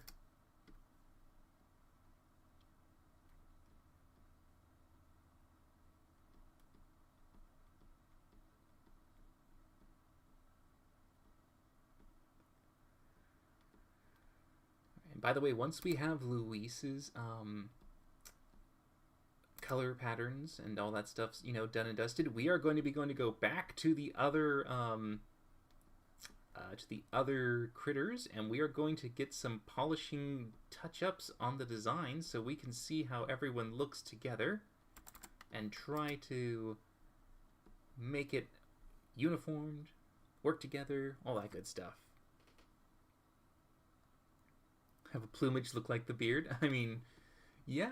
I mean, it kind of does a little bit. It's interesting with the gold. The gold does have this like kind of presence around here, and then at the top of the head.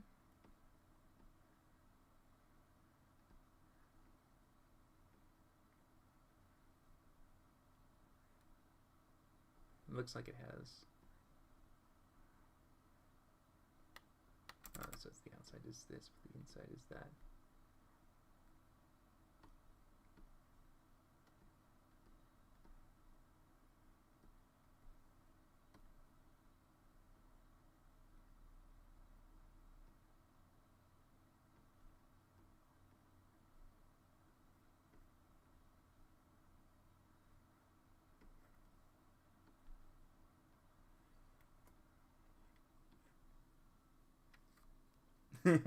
You're right. Real life animals can be freakier than D&D. Yeah, I mean that is true. The inspiration, you don't have to look far.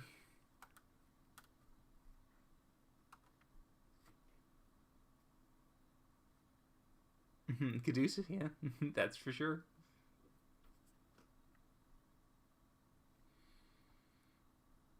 Yeah, I mean that's that. Their eyes are 100% like this. There's these crazy like black, like dark pools. Which I mean, I kind of want to at least give like a teeny bit of some kind of I guess it's kind of like that version of giving people some like a personality of like intelligence and whatnot, but we'll definitely give him like massive pupils at least, so we can kind of still play on the idea that there is this huge eye looking at us.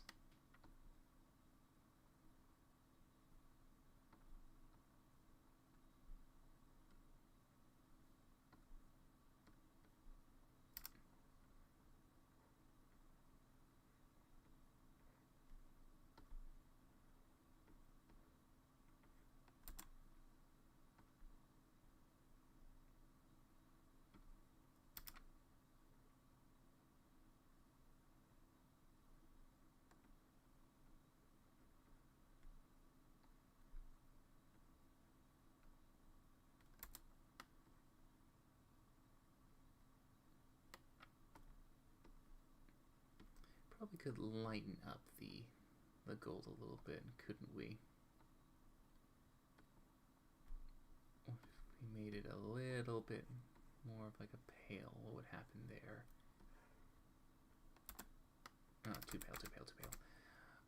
Let's see.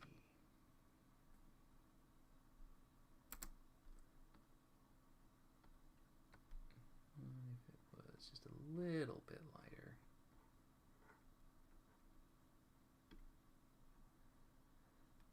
Just a tidge.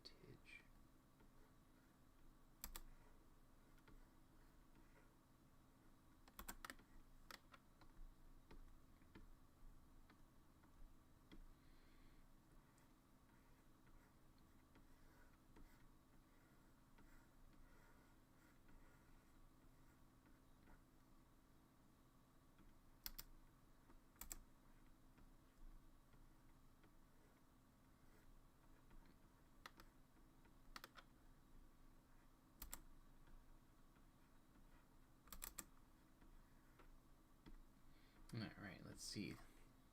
Looking at the thing, a group of critters is a murder.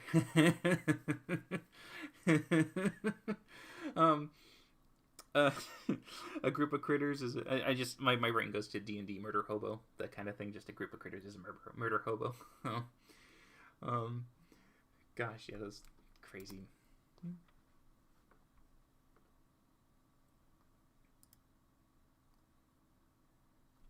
It looks like the golding kind of also continues onto the back a bit too.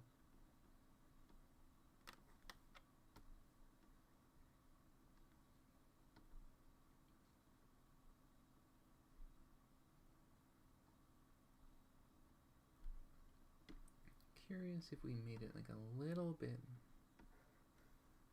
Oops, wrong thing. Didn't want to erase. A little bit more. Nah, that's just the reflection from the leaves of the.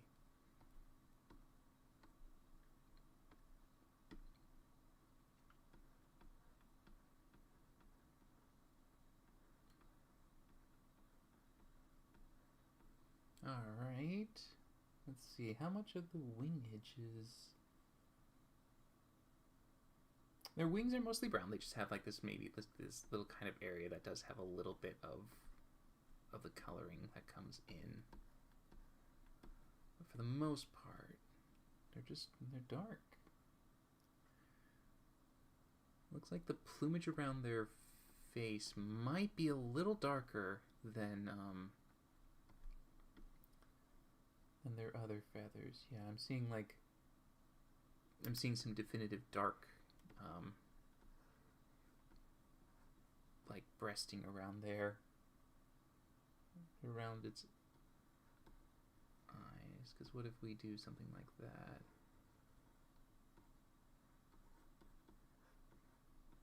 Give them a little bit of distinguishing difference.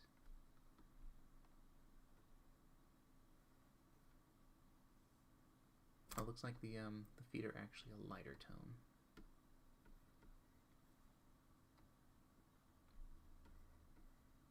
Not that light, but let's...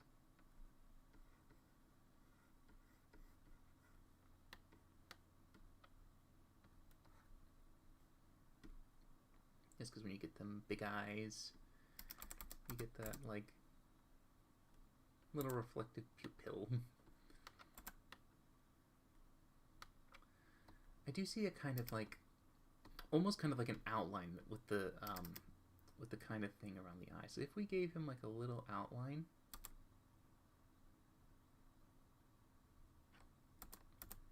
I kind of like that. I think the kind of little pop that comes around there helps it out a bit.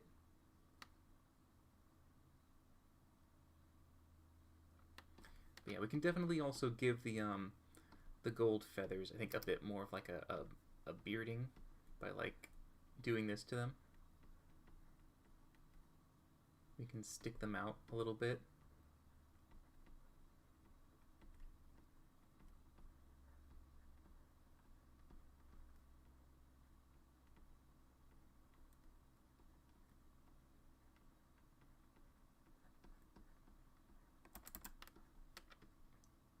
give him a bit more of the Louise beard that's going on. And then let's see if we can just give a teeny bit of the hinting that there's some plumage going around, because like they got that like. Let's see, what would be a good way to do it without going too crazy? Can we do it from the center maybe?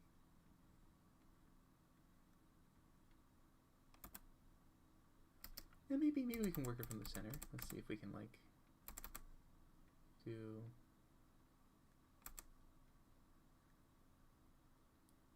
I think yeah, just like a couple of lines like that might help to kind of like guide our eyes to the idea that there is something there.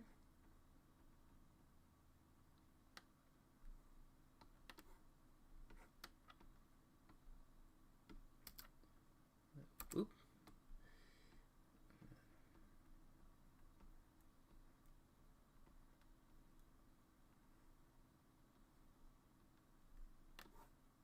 It looks like it goes all the way over.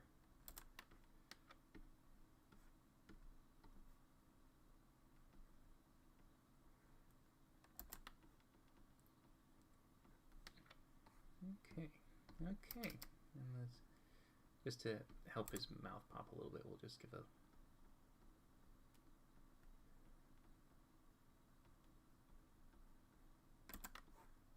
Do we actually see the undersides of their beak? No, we don't. Their beaks pretty much are kind of like tucked under, so kind of like little finger. All right.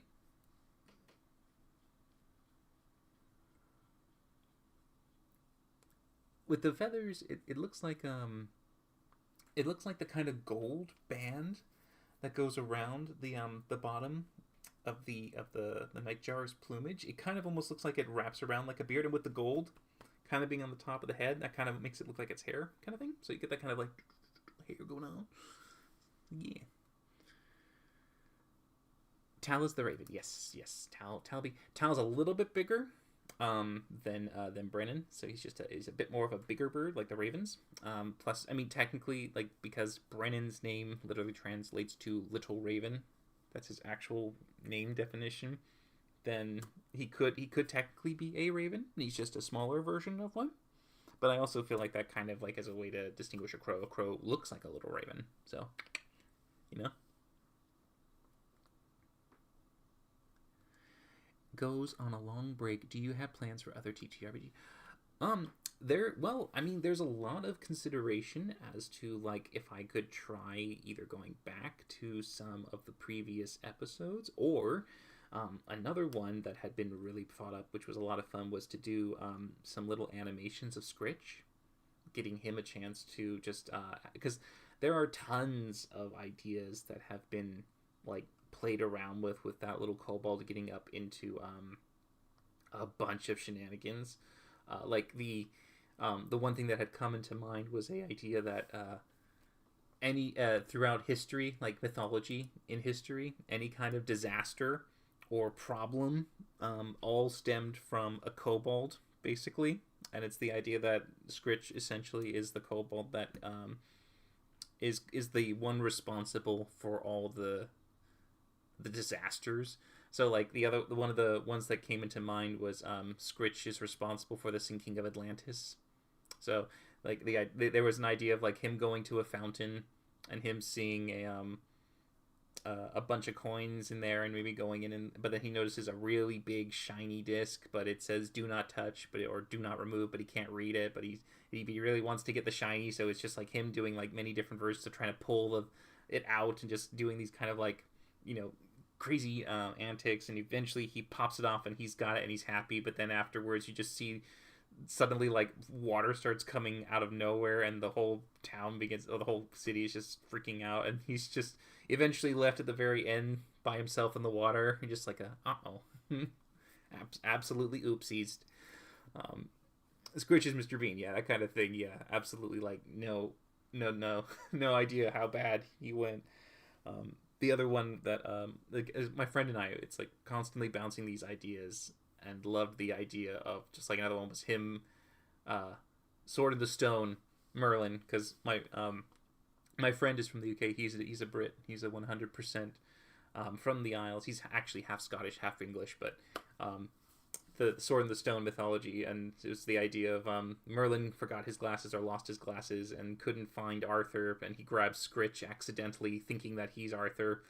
Scritch initially just doesn't want to go, but then he sees the sword, and the sword is very bright and brilliant. He's like, "Ooh, shiny!" And he just tells him to pull the sword out, and he's doing everything he can just to pull the sword out of the stone, as he's just like, "I gotta get the shiny." But yeah, it's very much a little bit like Ice Age when it comes to get the acorn, essentially, get the shiny. But that's some of the thoughts that have come into mind for like what would be fun to do. I mean, sending Scritch to Exandria would also be a lot of fun. Getting Scritch to like actually enjoy more D&D content would be fabulous, because I do believe that Kobold Monster is an absolutely hilarious and lovable creature. They are just chaos, and they try so darn hard, and most of the time it doesn't work out so well, but it's a lot of fun. But yeah, I love Scritch. Just, and then every time he does the voices for Scritch, it makes me laugh. It's just like that little like chimey voice that he's got with it. It's just adorable to me. But speaking of adorable, I think we have an adorable Louise joining us. And hey, kind of guess what? He's got like some matching horns with Liam. The two of them have their little horn buddies.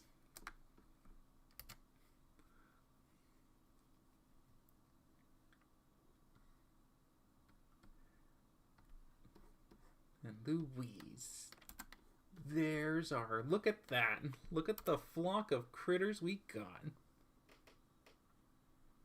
Scritch multiverse, yeah. Just that was another one. Just like literally every kobold in every warren is just Scritch, and it's just they're all sound like Scritch. You just get like all these like someone holds up a gem, and then you just hear the echoes, like all of them in very different times, just going ooh shiny, just do do do do do. But yeah. Oh yeah, Spurt. 11 days. Yeah. How long have you been alive? 11 days. How long do the kobolds usually live? 11 days.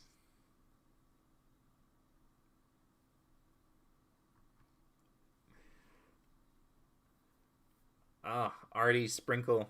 I mean, Sprinkle, gosh, I love that reveal. That was so great. the level of fun the entire crew or cast had when it came to like, Sprinkle's like, she's squishing me. Help me. From Travis, just like, and Laura's like, he's alive. Move. He moved. They were so good.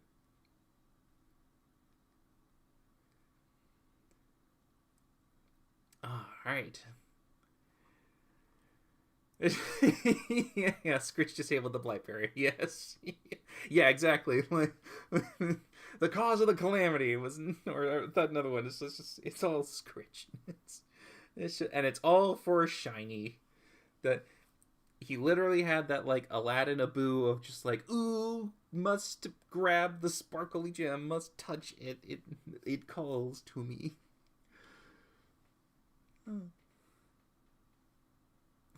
Follow us to the end of the tunnel. Yes. To the light at the end of the tunnel.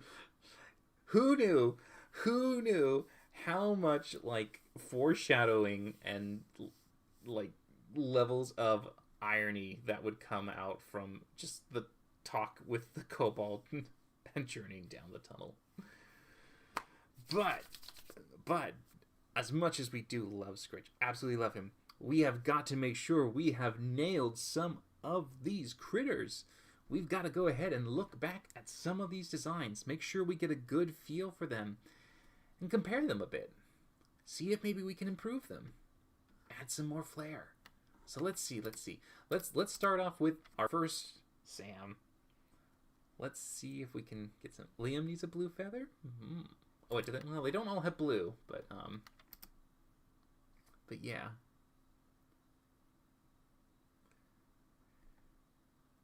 I will tell you this. When I'll throw up the I'll throw up this image right here as a sketch and whatnot on the Patreon, so that it can be, you can download it freely there without any issue. Everything's free access there, so there's no problem. But then I will certainly get a cleaner version of them, and actually, more nice looking text, actual like line art, that kind, full on, crisp look. And then from there, you guys are more than happy to take and grab and do whatever you like with them. Let's see. I mean, right? Isn't there some kind of like cringe of the uncanny valley there if you get like some like literal teeth going on the toucan, just like a smile, just like a quick just a rough it,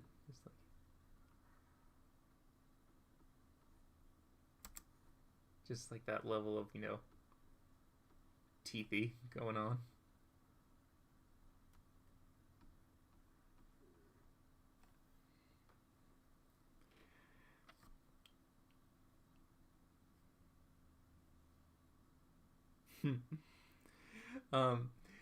I mean, so we did initially have on his coloring thing, we had the idea of maybe potentially putting a chalice right there, and the outline is like the chalice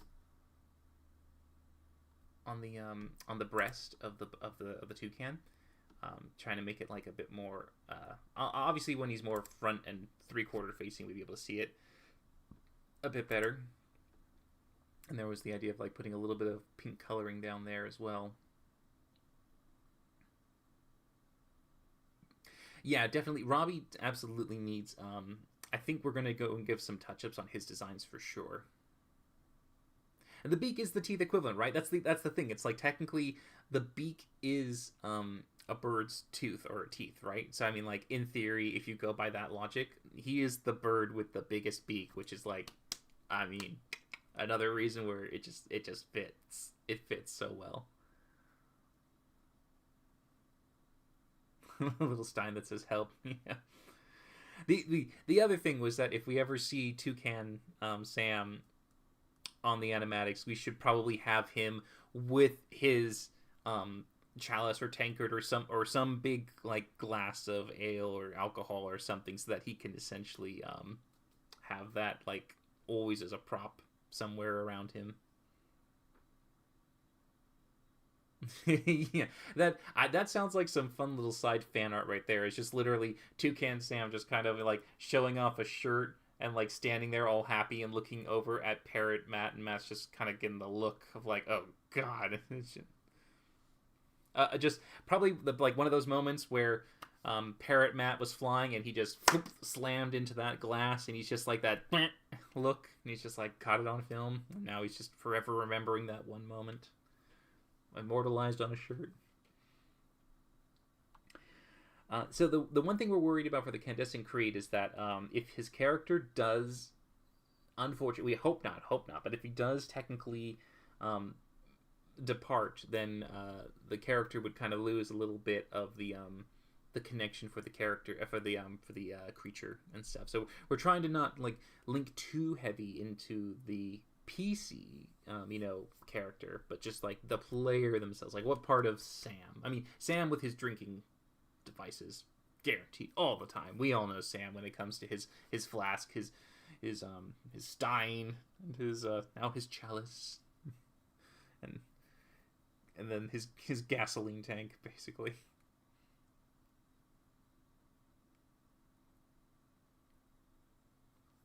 You definitely would think, yeah, he's gonna probably do some more Brennan shirts now too. He's gonna have to be absolutely taking all of them. But considering that at least we can come back to Sam too. It's not like he's going anywhere, but we can go ahead and at least one of the things we want to do is we want to fix Robbie a little bit. So let's see, if Robbie needs to have a bit more distinguishing differences. One of the things we were thinking about is if we could somehow maybe add a brim, like a little color rim to the hat, maybe. What if we added like this, or what if it was made darker? What if we did like a dark rim, like a very pure black rim, to help like distinguish him a bit?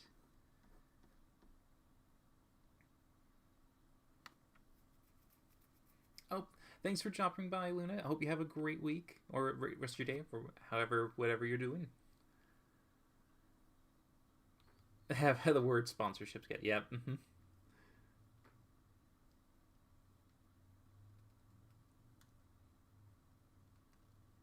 Yeah, yeah, the library of dropout faces for Brennan is extensive.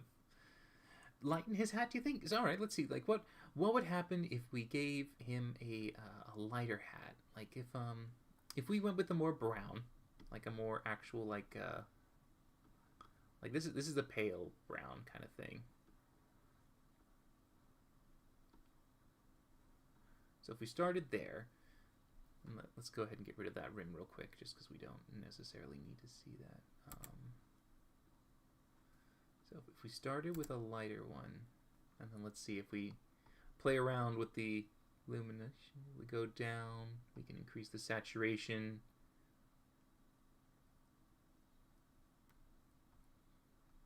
Probably don't want to go too saturated, but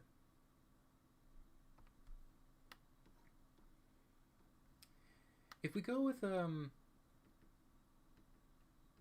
brown, and then, I mean, in theory, we could also technically lighten up the strap that's going around him.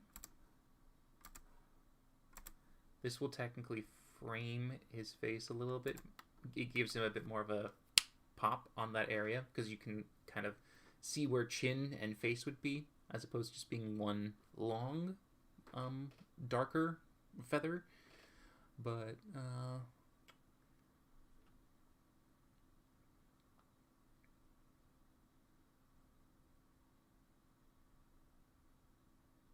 a straw hat. I mean, maybe a straw hat would be interesting. If you went with a straw hat, we're going very light. So we're going with maybe like a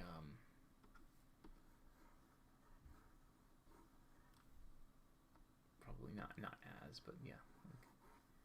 Straw hat would start to look a little bit like that, I guess.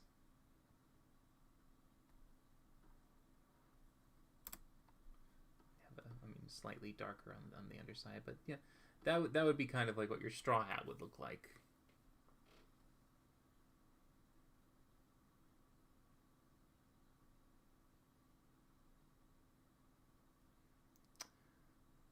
I don't know if his hat had a strap or not, actually. I mean, most will have them to a degree, but if it's a stylized hat, maybe not. Let's see. Robbie, Critical Role, Campaign 3. Because I remember the hat mostly in Campaign 3. Alright, oh, there we go. No, I'm looking at his hat right now. It is a pure black, no little straps. Just a solid single piece.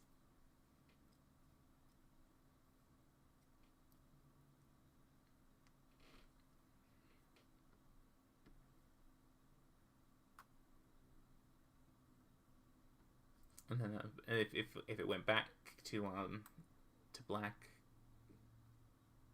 we do lose a bit of it with the darkening that happens there in comparison, but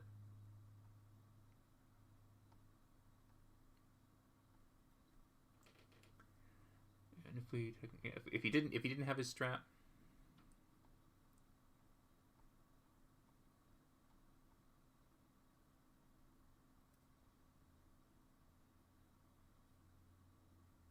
and yeah, I did see someone did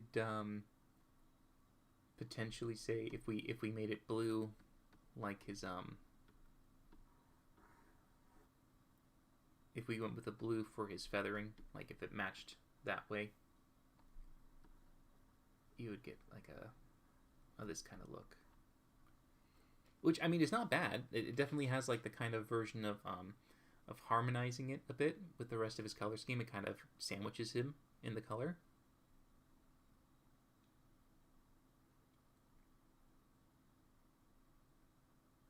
Pretty fly. The bird is pretty fly. That's probably the best compliments the birds could ever get. It's like, you're looking pretty fly.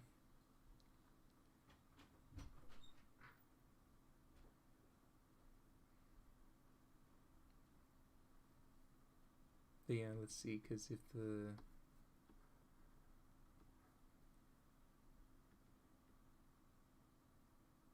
the light strap came in, it would kind of look like that.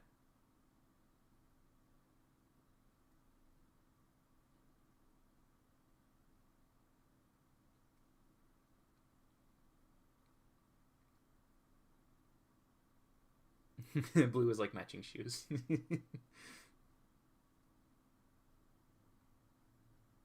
Pretty fly for a bird guy. That's, yeah. All right. I mean, I'm seeing a lot of positivity for the blue. That's good. All right. All right. Let's keep him blue, and then we'll go ahead and move around and see what we can do for the others. Let's see. Where's Whitney? There's Whitney. All right. So Whitney, I did see that the other woodpeckers, their designs, they had a slightly darker tint of red. So I mean, I'm sure. Let's just see what a darker tint could do with. Oh, wait, gotta be higher up, I guess, because I do it up here. All right, let's see. Because the original woodpeckers have a much brighter red cresting going on.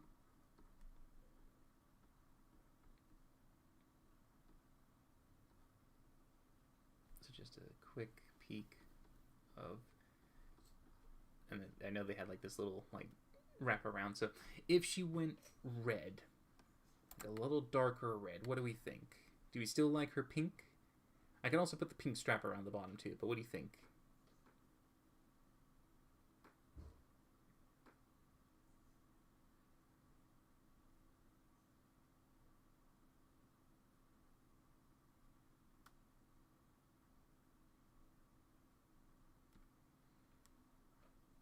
I mean, Whitney's hair is very like down and around, which I don't know about that.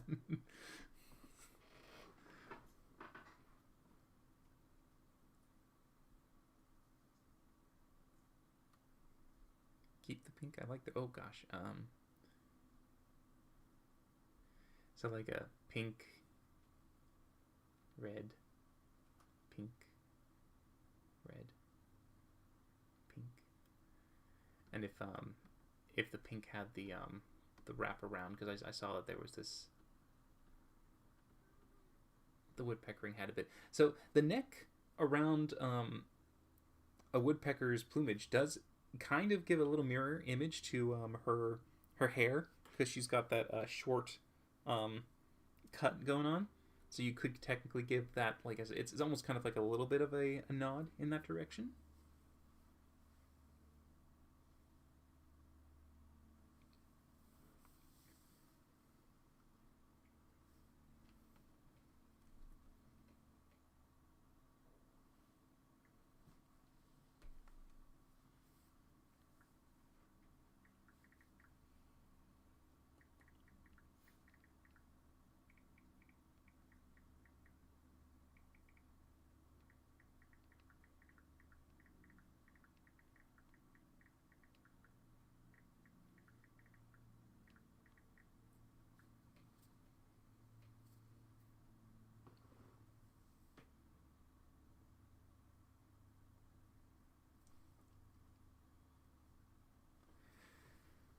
Let's see. Reading things. Darker pink, darker pink, darker pink, darker. Oh, okay. All right, darker pink, darker pink, darker pink. Boom, boom, boom, boom, boom, boom. So what if?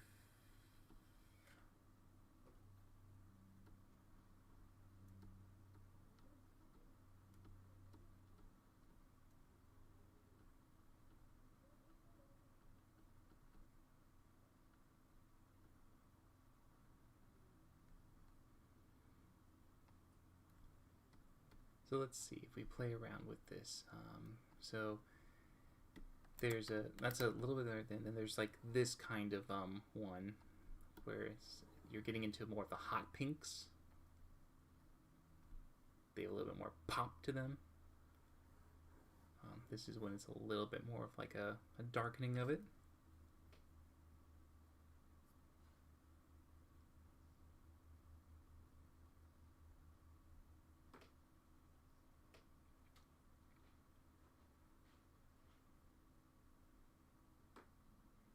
Yeah, her hair, kind of like a bob for her hair, yeah.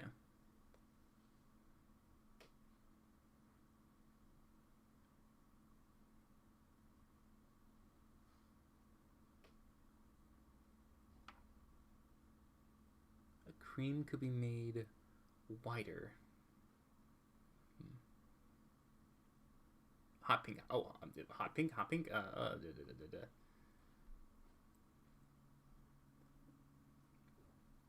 We thinking this kind of pink right here, the one that was prior before I made it darker.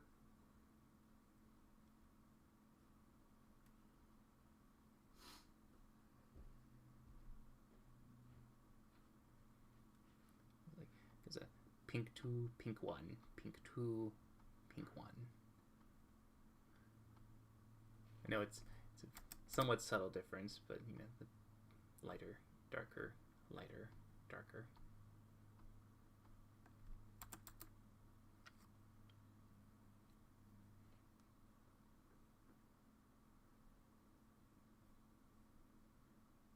Oh yes, her pink dress. That when she took the photos in that one. Oh wow, what a dress. Lighter. Okay, I see. I see one for lighter. Lighter. Okay. Okay. I'm seeing a lot of lighters. Okay. Okay. Okay. So she has that as a now. I did see that there was that thing where yeah, there is a mention where she technically Tyranny is the one that has the yellow for the goat's eyes, so we could change that to Whitney's eye color.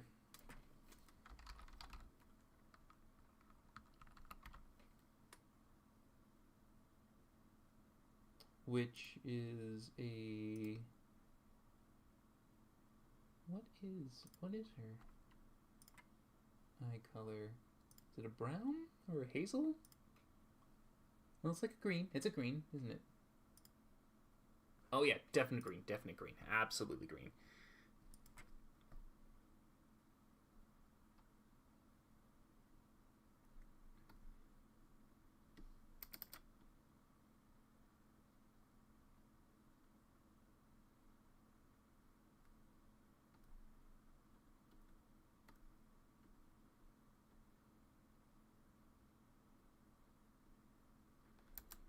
Alright, so that's what she looked like with, which is a little bit more greeny eyes. Does she have hazel? Oh, so I thought it was a green.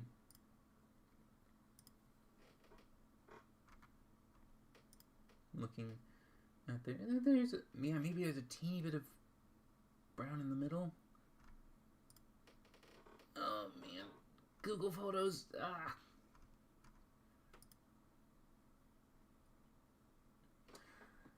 Well, she's got a strong. Okay, I got a nice photo of her. She's got a very strong band around the outside of her eye. She has a very strong singular band, and then the inside does have that that kind of lightening that you see in the tone.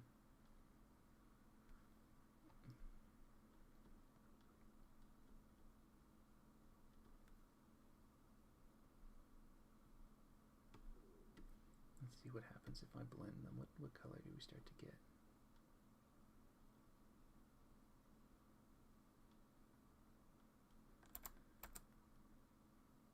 Her eyes are kind of like that, if you go by her actual photo. Oh, behind these hazel eyes. Yeah, here I am once again. I'm torn into pieces. Can't deny it. Can't avenge. Just thought you were the one. Broken up deep inside, but you don't get to see those tears I cry behind those hazel eyes. that is some old school there for me for for that song. That was like junior high. Man, I can't remember when that one came out.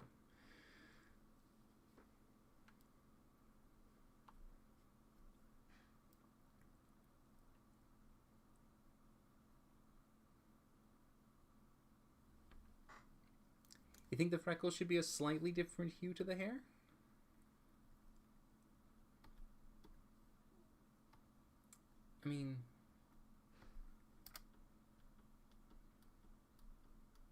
I mean, even if they get lighter, they kind of get lost because the saturation from the other one is extremely powerful. If you darken them,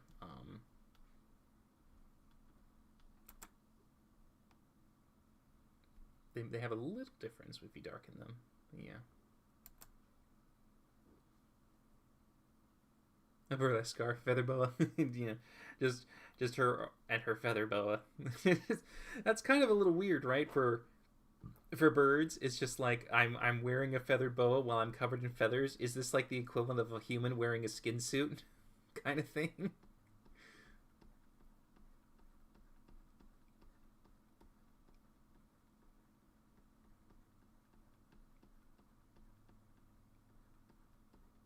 Or I suppose for us, because it's more their hair, isn't it? So it'd be like the equivalent of us wearing a suit of hair.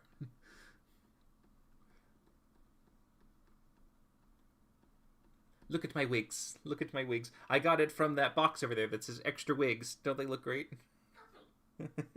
Yeah, coffee, indeed. Coffee instead of tea.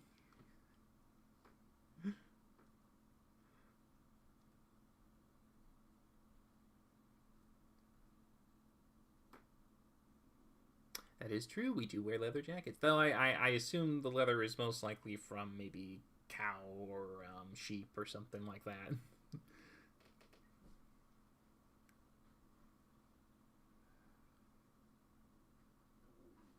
Yeah, hair jewelry. Yeah, braiding them into like bracelets and other things like that for sure. Yeah, absolutely. Or tied in like a kind of like a long braid, and you would attach that braid to your articles of clothing.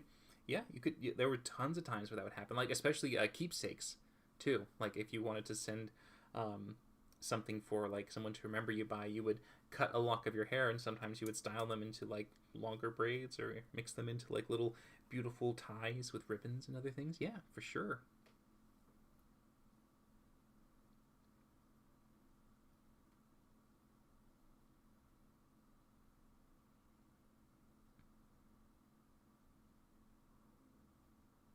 Silence of the Lambs be like.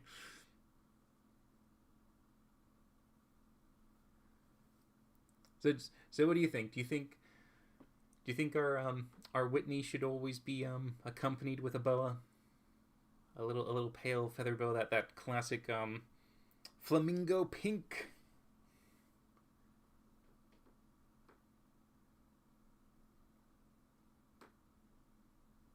Scared nice cave, yeah.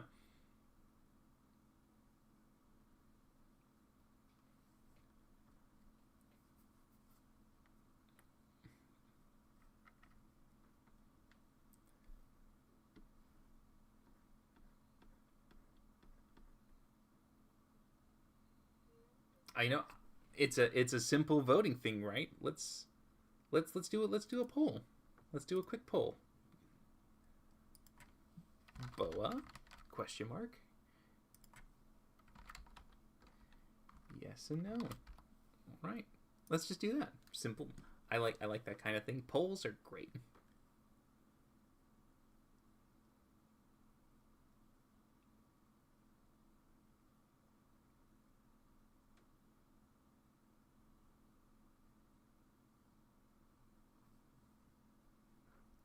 Simple designs absolutely does help. Anything that doesn't like over complex it will certainly be something I would appreciate. Just checking woodpeckering. Yeah, the woodpeckers do have a slight. So I was gonna say that is the thing with the boa. It does hide that we did add some speckling onto the back of the wing to kind of give a nod to the speckles that the woodpeckers have. Um, I'll give another 30 seconds for the vote.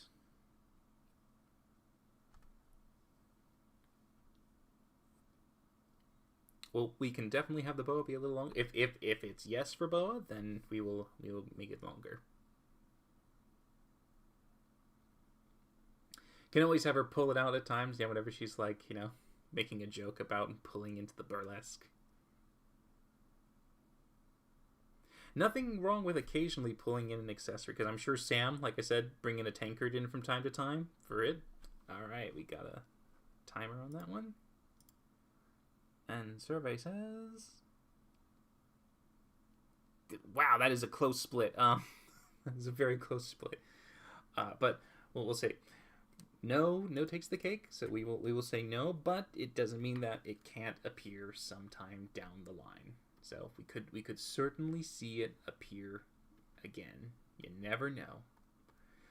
If we lightened the feathers a bit, it would kind of look like that in comparison to the two creams. The other one's got a little bit more pink hue to it.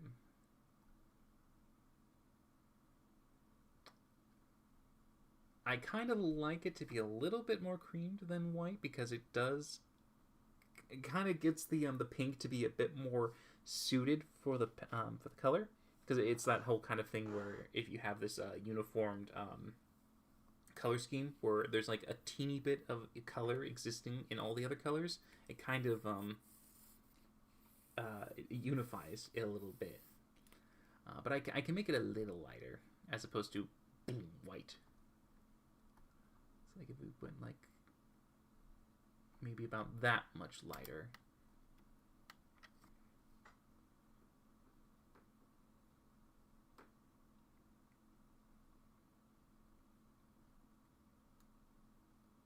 So like we've got the original cream and the slightly lighter cream. So it's like we call this vanilla cream and strawberry cream. Vanilla cream, strawberry cream. Very, very subtle.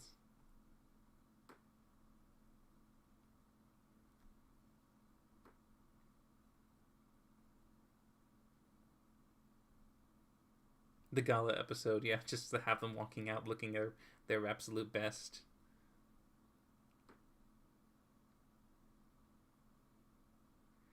Does she have?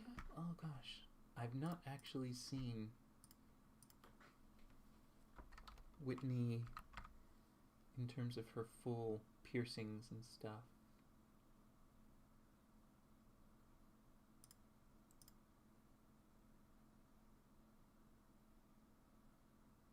I don't see any noticeable piercings that I can recognize on her. Yeah.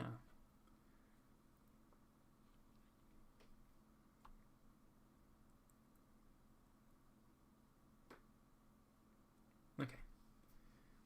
I'm seeing a little bit more in the darker. It's just a teeny bit more. So don't worry. It's a very subtle difference. Oh, good night, hair doctor. Thank you for dropping by. It definitely is a wafer cookie flavor. I believe in it, and I think I'd love it. Delicious. Okay. All right. So now we've got Travis. I kind of like Travis's already. I think his is really fun, and I think I can really play with that designing and just kind of give that color distinguishingness in the wings. And I think he's pretty fun with what he's got looking and going on.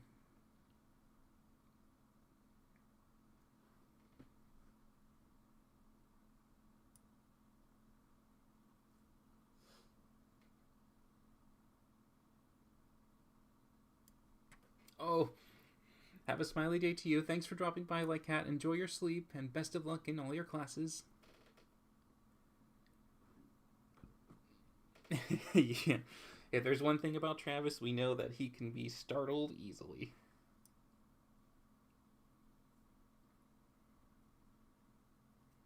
Only Teor is Teor. Yep. This you will hear every night and day. Only Teor is Teor.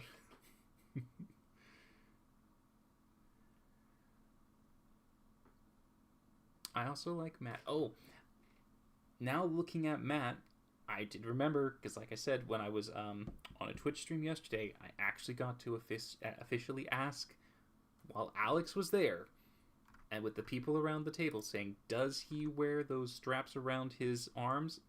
Yes, he does. That is 100% guaranteed. He will always wear them. It is how he keeps his belongings. So that means Condor Alex, he's got to have some of those leather straps going on. So he's definitely going to be accessorizing, just like Matt. Matt with his vest.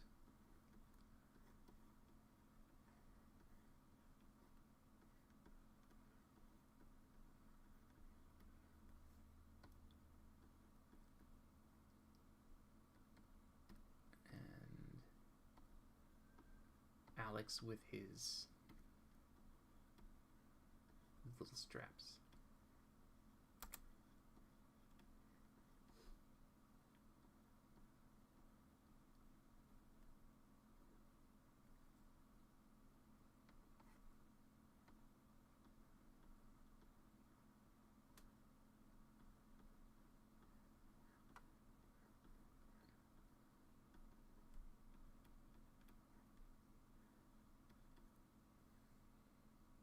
So we definitely know that's going to be a thing for him. Pecs to the Travis. Yeah, he did see the ring girl. That's for sure he did.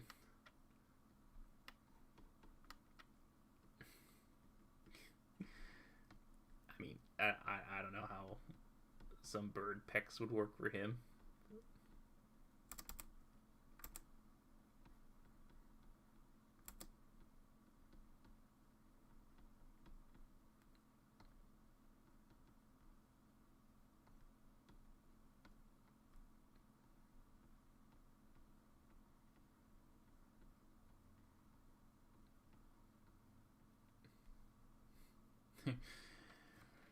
Travis Bird with pecs. No pecs. Pecs, no pecs. I don't really think you see many. I mean, the hens and stuff now, we do have chicken breasts, so it's not like it's not a thing, but I don't know if we get the chest coming in.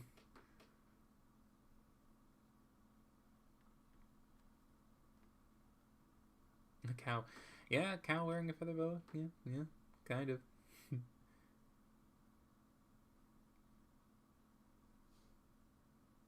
No pecs, no pecs, no pecs. You can just see no pecs.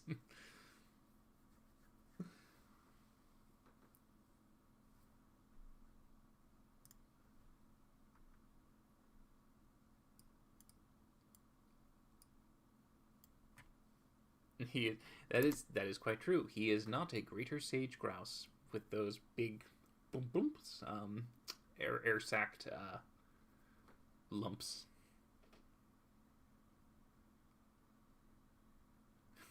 Only when he's super scared does he like.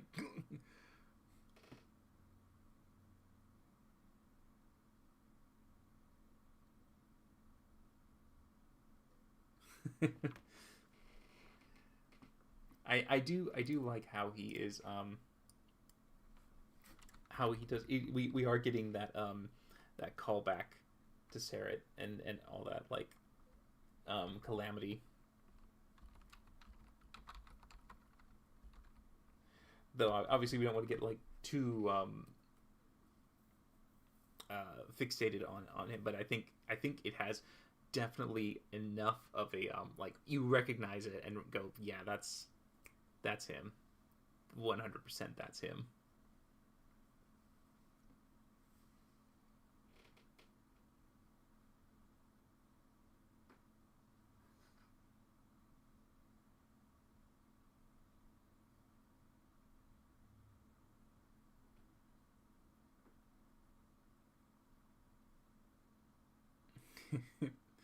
Bird flex. All right. I think Matt is pretty good.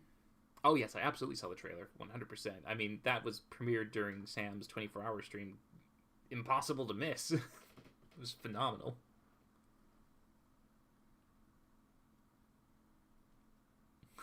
Too late, Sarah owns my heart. Yeah.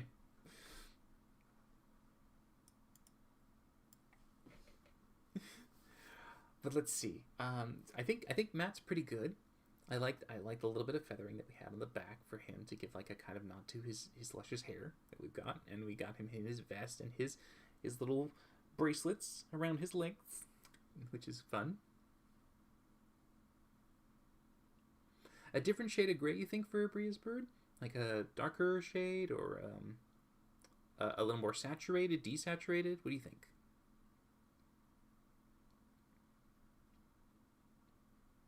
Yeah, I mean, I'm glad we got to put the bracelets in for him there. It's just super fitting for him. I did see Taliesin on the Good Dog show. That was so nice. And him trying to guess puppy or senior. The last dog, I can't remember his name, but the hound dog with the droop. Oh, I was like, oh, buddy, why is no one petting him already? He's got the look of like love question mark, and you're like, love, absolutely. Nail polish, right? Matte nail polish, good point. He definitely does that a lot. Ooh, if that's a what color would be for that if we did that? Good question.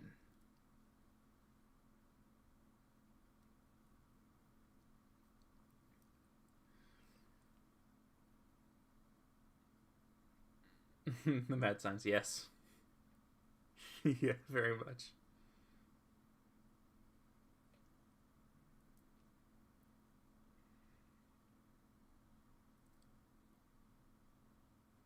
I do remember we experimented with the tufts on Matt, and it didn't quite look right, because it's like his hair is usually like a backward kind of thing going on, and when we added like the tufts to the front, kind of kind of looked a little. If we use the blue from the rest of his plumage, that will help to make them stand out. They will definitely not only pop, but it will also unify the rest of his colors. But if you don't think that they pop enough, we can also go with the yellow, and that would give another form of color. Though I don't know if he's ever actually done yellow before.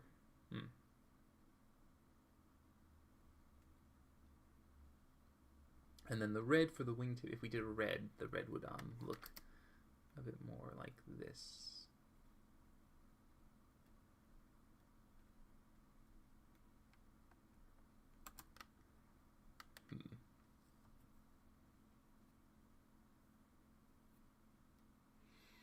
Tal does. He does. I mean, I don't know what his...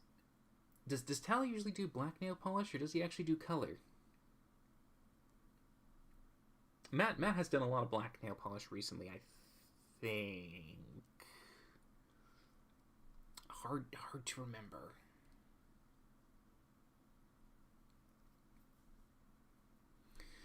And that is true. Could always... And let's see what the green looks like, too.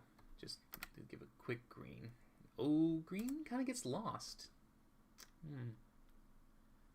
Yeah, if it was a green, it would have to be a much lighter green if it was going to be like, if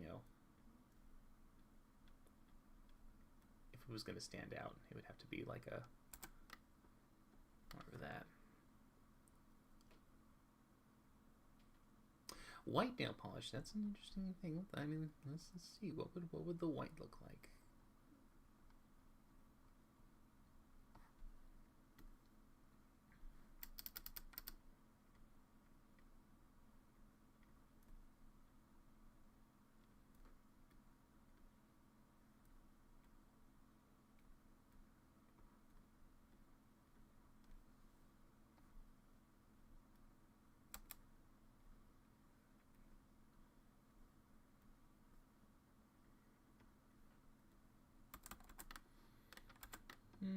I mean, if he's in a darker background, they might pop a little bit more.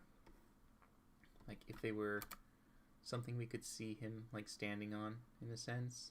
We could see them a bit better.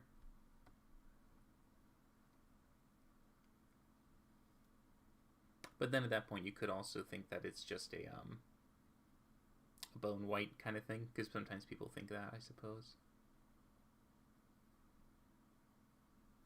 Black, blue, purple. Ah, oh, nice, nice. That's what he does. Okay.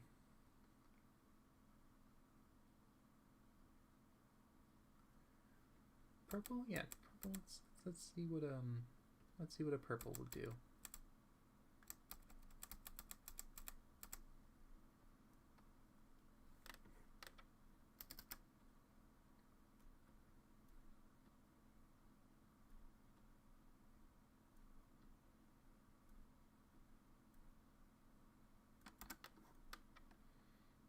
Probably need them to be a little darker.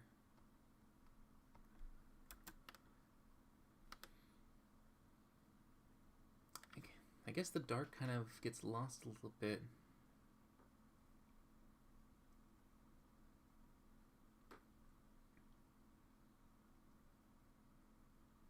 Whatever art is on Marisha's nails. Oh, alright.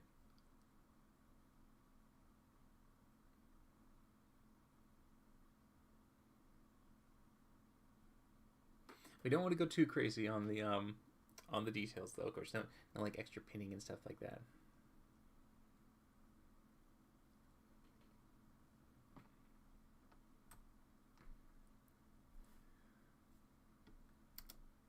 I'll do the dark red one more time, just to quickly throw in dark red, and then I'll throw the teal back on, and then we can have a quick little look-see-poo at them and see which ones might be better. Dark reds, the blue.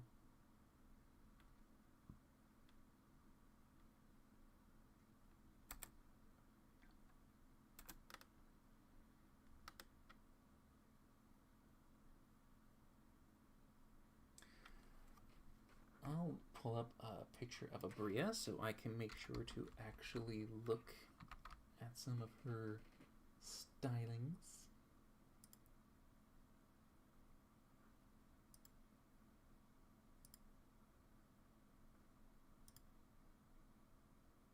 Yeah, I think she does weave some little bits of jewelry in the in her hair, so we could certainly add that.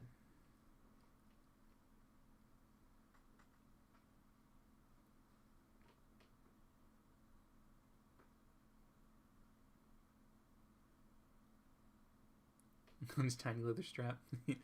I mean, I don't know if he does his leather bands have color?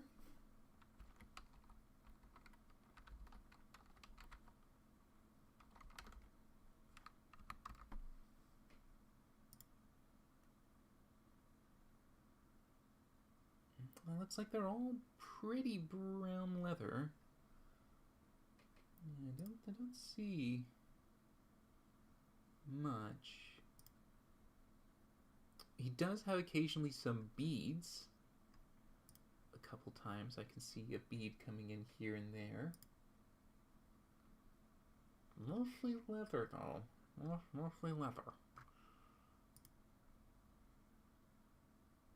Yeah, I'd say to at least kind of like cover the general, mostly leather, it seems.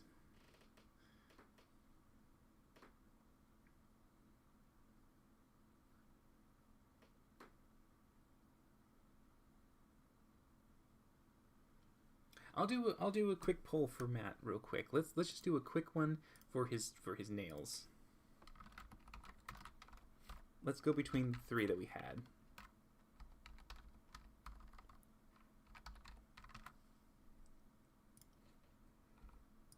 So we'll go with the red, purple, and teal. Red, purple, and teal. Let's go ahead and see which of the three do you like most. He has blood on his hands.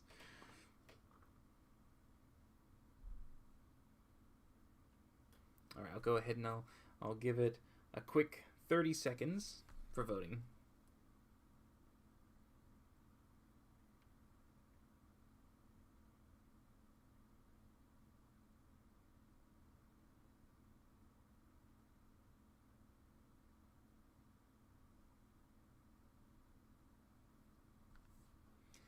let's see, just there's the red and there's the purple. And stopping the timer. And heal, and dun dun dun dun dun dun dun. The poll says, "Oh my god!" Every time we get to 3, this happens. Well, by a slim margin, purple has won. My god, what? So close.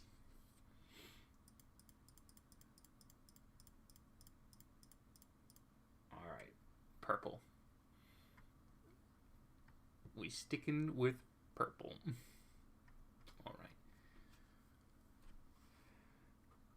So let's go ahead and just add some accessories to Abria, and potentially darken up the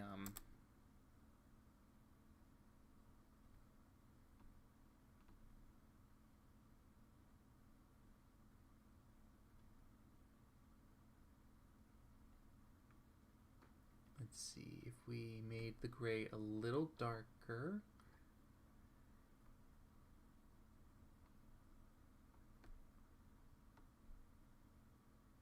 And then I remember someone mentioning eye popping a bit. Let me quickly look at Abria. Let's see Abria.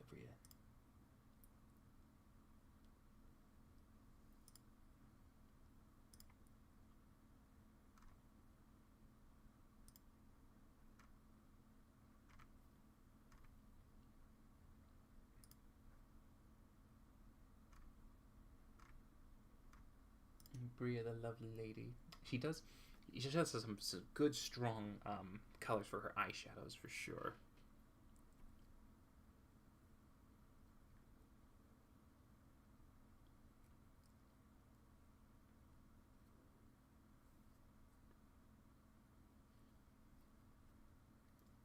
Well, the parrot doesn't have any purple in its color scheme, I think, when we were thinking about Dagon.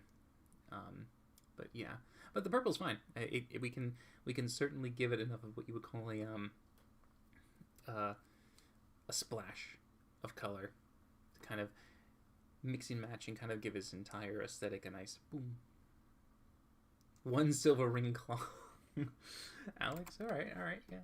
1 silver ring claw for Alex. I think we can totally do that. We can give him a good ring there.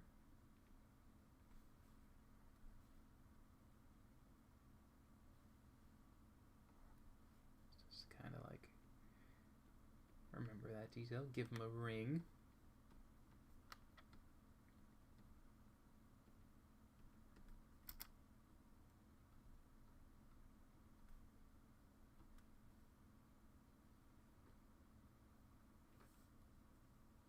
Yeah, the gold is the eyeshadow. Yeah. But I could also emphasize it a bit more as makeup by like giving a kind of like a tiny flare of it, like right there. So it kind of can give that like accent, and then we can put a little bit under her eye, so like it looks like it's going all around.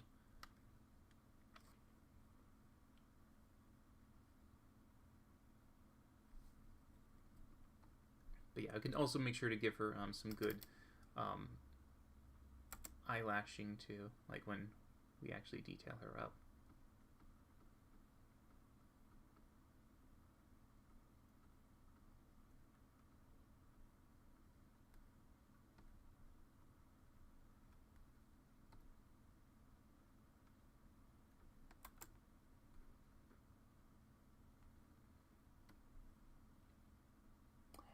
How often does Abria wear her glasses? That's another question, right? It's like there's so many times where you think that the people who wear glasses would wear them all the time, but they don't.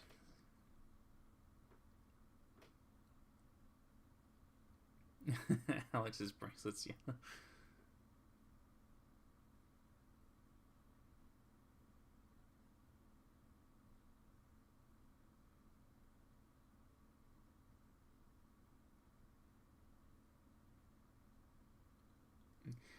I too am aware of the glasses. So to me, it's just constantly, and I don't think I could ever do contacts. I think that just freaks me out a little bit.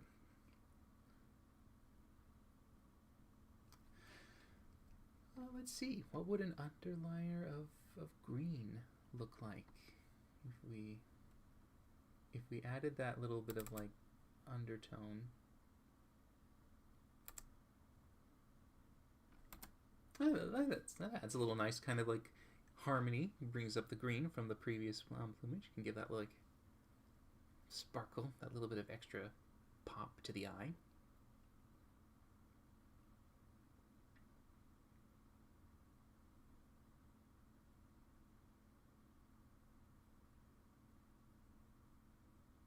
I can say probably when I neaten these up, I'll probably do some test sketches for their poses, because I do feel like if we're going to have them all stand together, we kind of want them to at least be, you know, almost kind of like meant to be set together. So we definitely have like some relative cohesion, get them kind of like interacting with one another in a bit.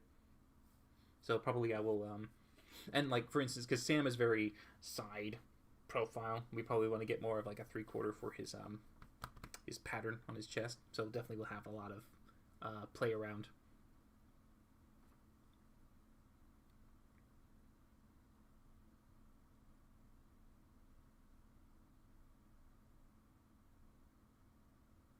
Oh, thanks for stopping by, Aliok. Good luck with the homework.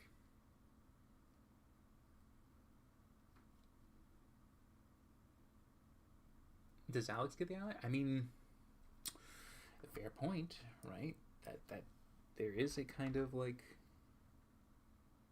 a level of makeup for Alex that we could certainly give a bit there too.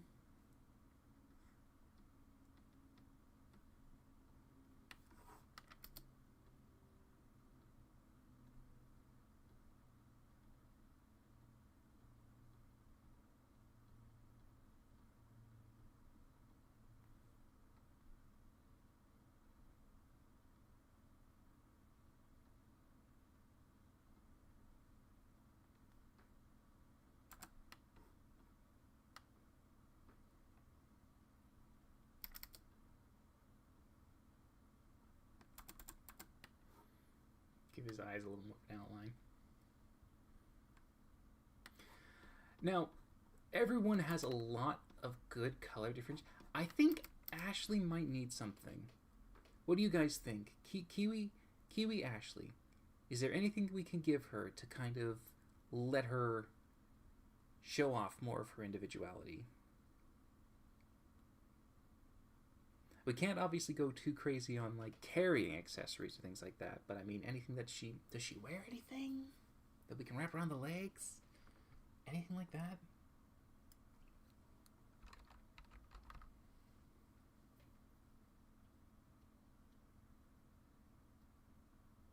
I don't know how often she wears hats. I don't see her wearing it too often.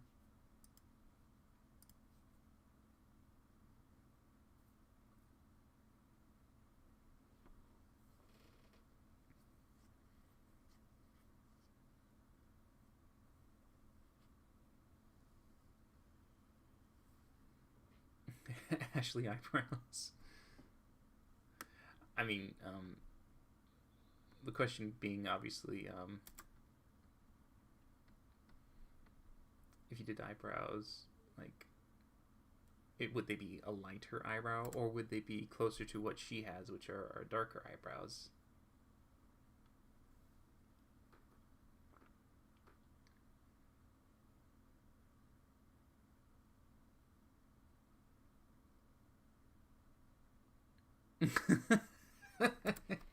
You know, every bird has gone Gothimo, and then someone took like a paint can and just splattered. It was Thad, right? Thad, all over Alex.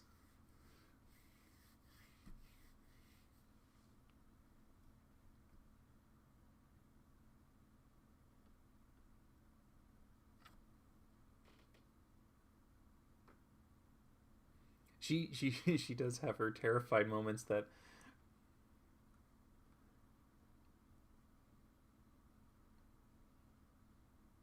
Yeah, I'm looking at pictures of Ashley trying to see if anything.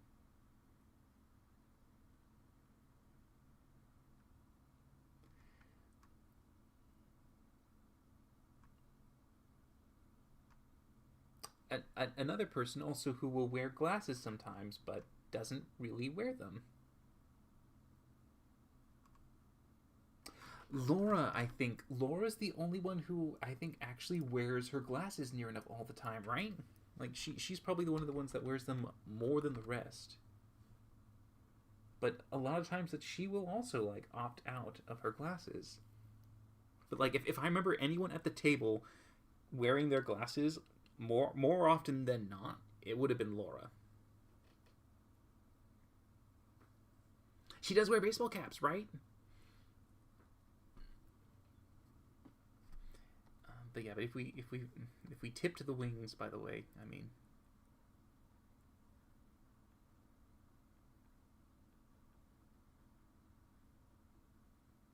that'd be if we tipped the wings a bit.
I'm not sure. I mean,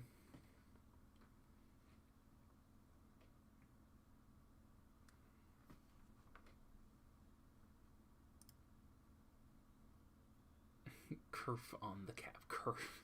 What does kerf mean? If she didn't wear a baseball hat, the other thing that we also see Ashley in is her beanies.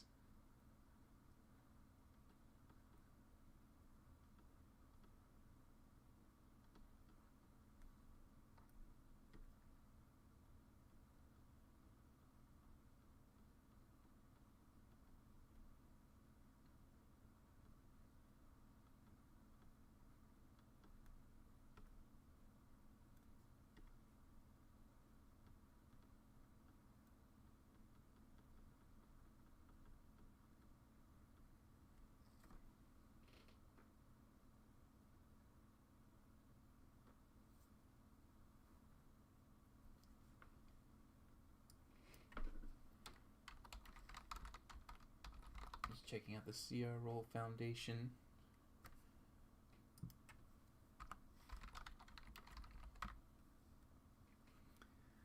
Alright, so that would be just making sure I get the color right. It's like a robin's egg blue. Yeah, if she had like a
Oh, you know what?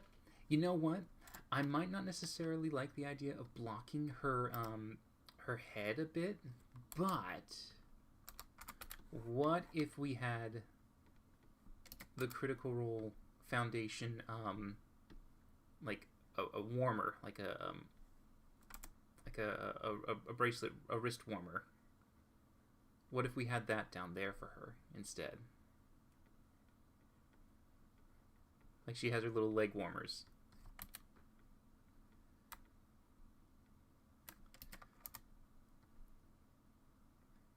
And then she can, I mean, I instantly, because here's the other thing. The reason why I was thinking of this is Weird Kids is the other show that she does with Taliesin, and if you think about the time she grew up in, leg warmers and doing the jazzercise and things like that, that was very much like a big thing going on at the time.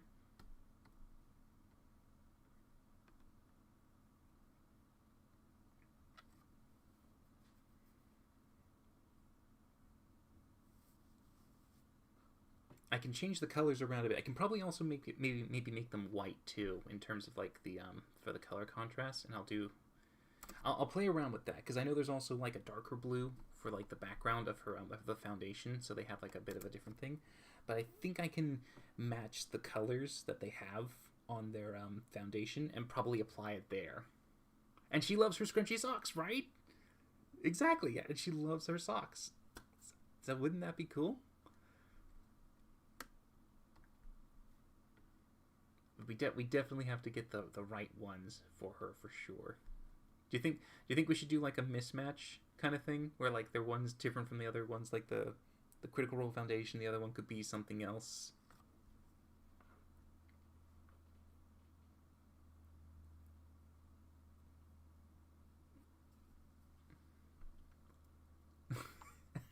I don't. There's no way we can do it, but my instant brain goes to Ashley with the whole like reading the dice, and then Liam, where it's like, I can't read the dice. You go, oh, you can't read, and her getting, oh, oh, oh, okay.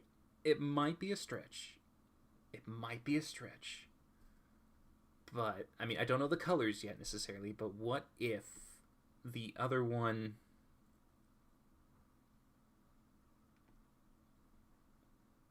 Because this is the symbol of the beacon and stuff like that. But what if it was a red sign? And what if the red sign said?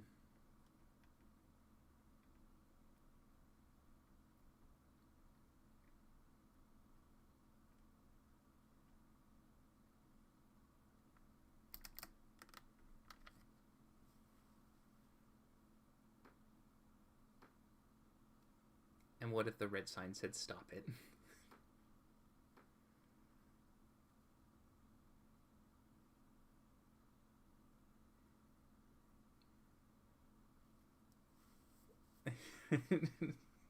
I mean, what else is Ashley known for?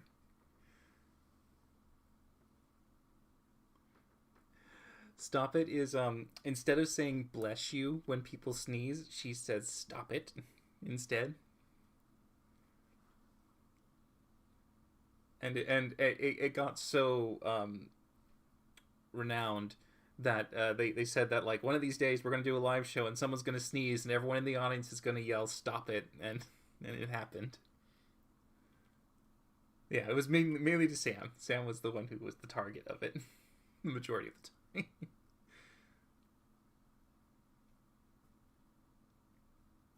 Because the dice and whatnot probably would be quite a bit fun to kind of, it's a parallel to the same shape, but instead of it being the Critical Role Foundation, it's the stop it.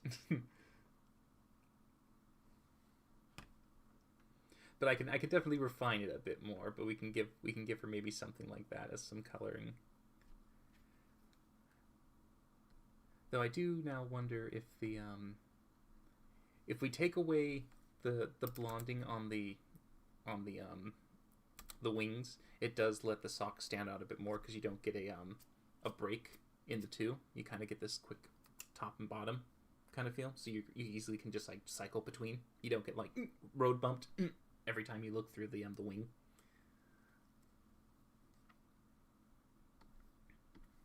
we can definitely give her a little more hair for sure.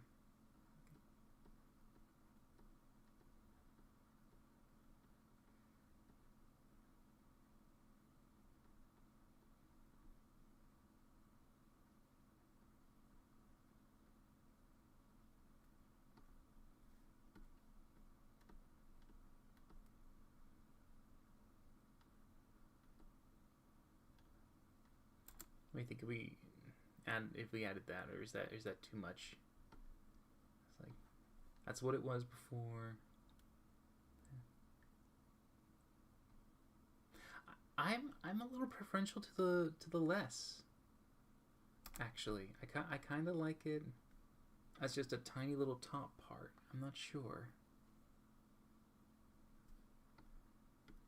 Maybe if it's not too much here, maybe it's just like a little bit more.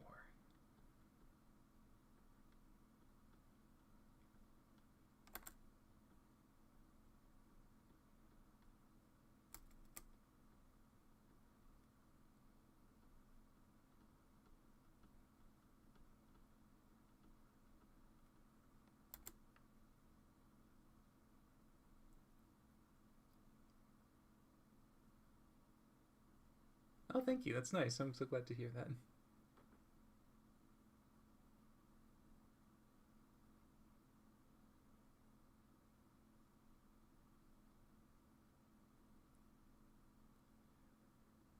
She does have her long hair that does get in the way. I mean, because we are doing bird feathers. We don't want to go too crazy outside the feathering.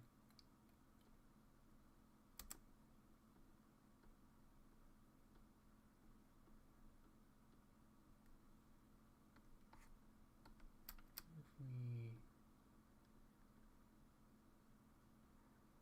added more, like a back length.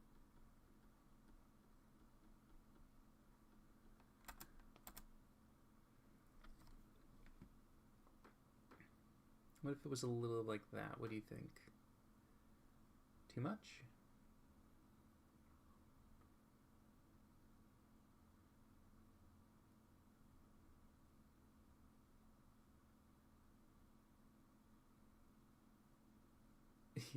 There's quite a bit of birds on there.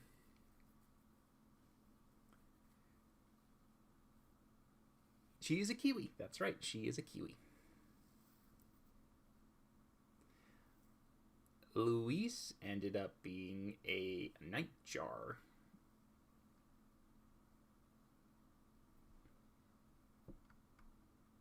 Louise is a nightjar. Never would have guessed that's what it would have been. But it was Peregrine Falcon, Bearded Vulture, and the Nightjar. And the Nightjar went out. The Nightjar's got a very big mouth, by the way, surprisingly big.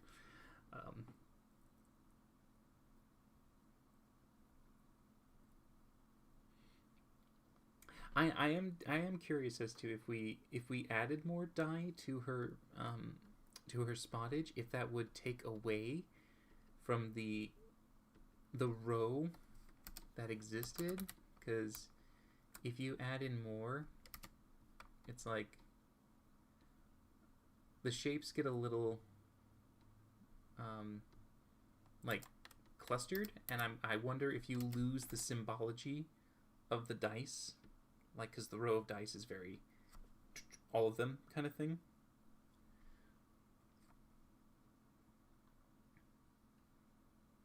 But yeah, the big running joke was, what if Laura is constantly walking around with a massive dice bag on her back? That was the original, like, haha, funny.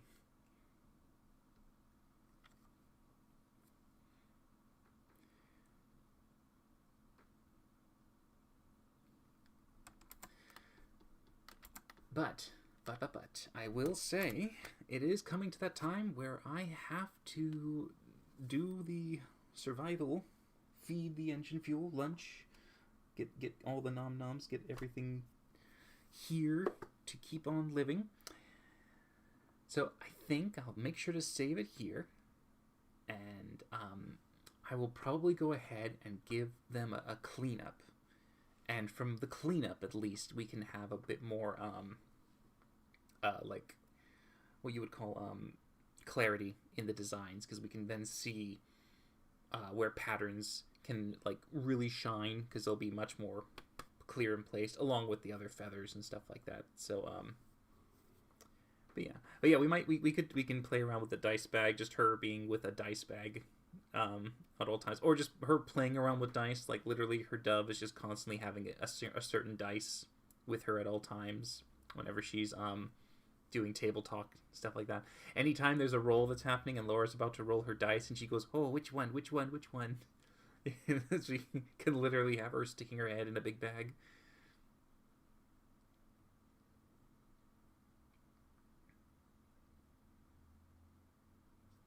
Little head fringe. All right. I'll make a note. I'll make a note and say potential head fringe for Laura.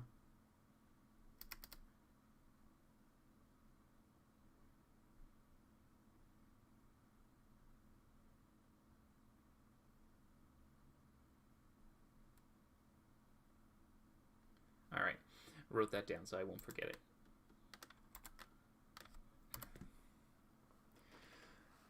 Thank you for helping me too. I really appreciate you guys coming in and spending time here. This has been a lot of fun, and I am definitely going to be getting these neatened up, and that way we can go ahead and get the final collective cleanup so that everyone here can actually see the fruits of their labor. And we can actually get a nice, clean-looking image for everyone to play with. But thank you guys again. This was a lot of fun. I'm sure that when we finish these up, they're going to look fantastic. Otherwise, I hope you have a great rest of your week. And I'm sure we're all looking forward to our special day in a couple days. So, I mean, in honor of that one, as we say farewell, is it Thursday yet? Bye, guys.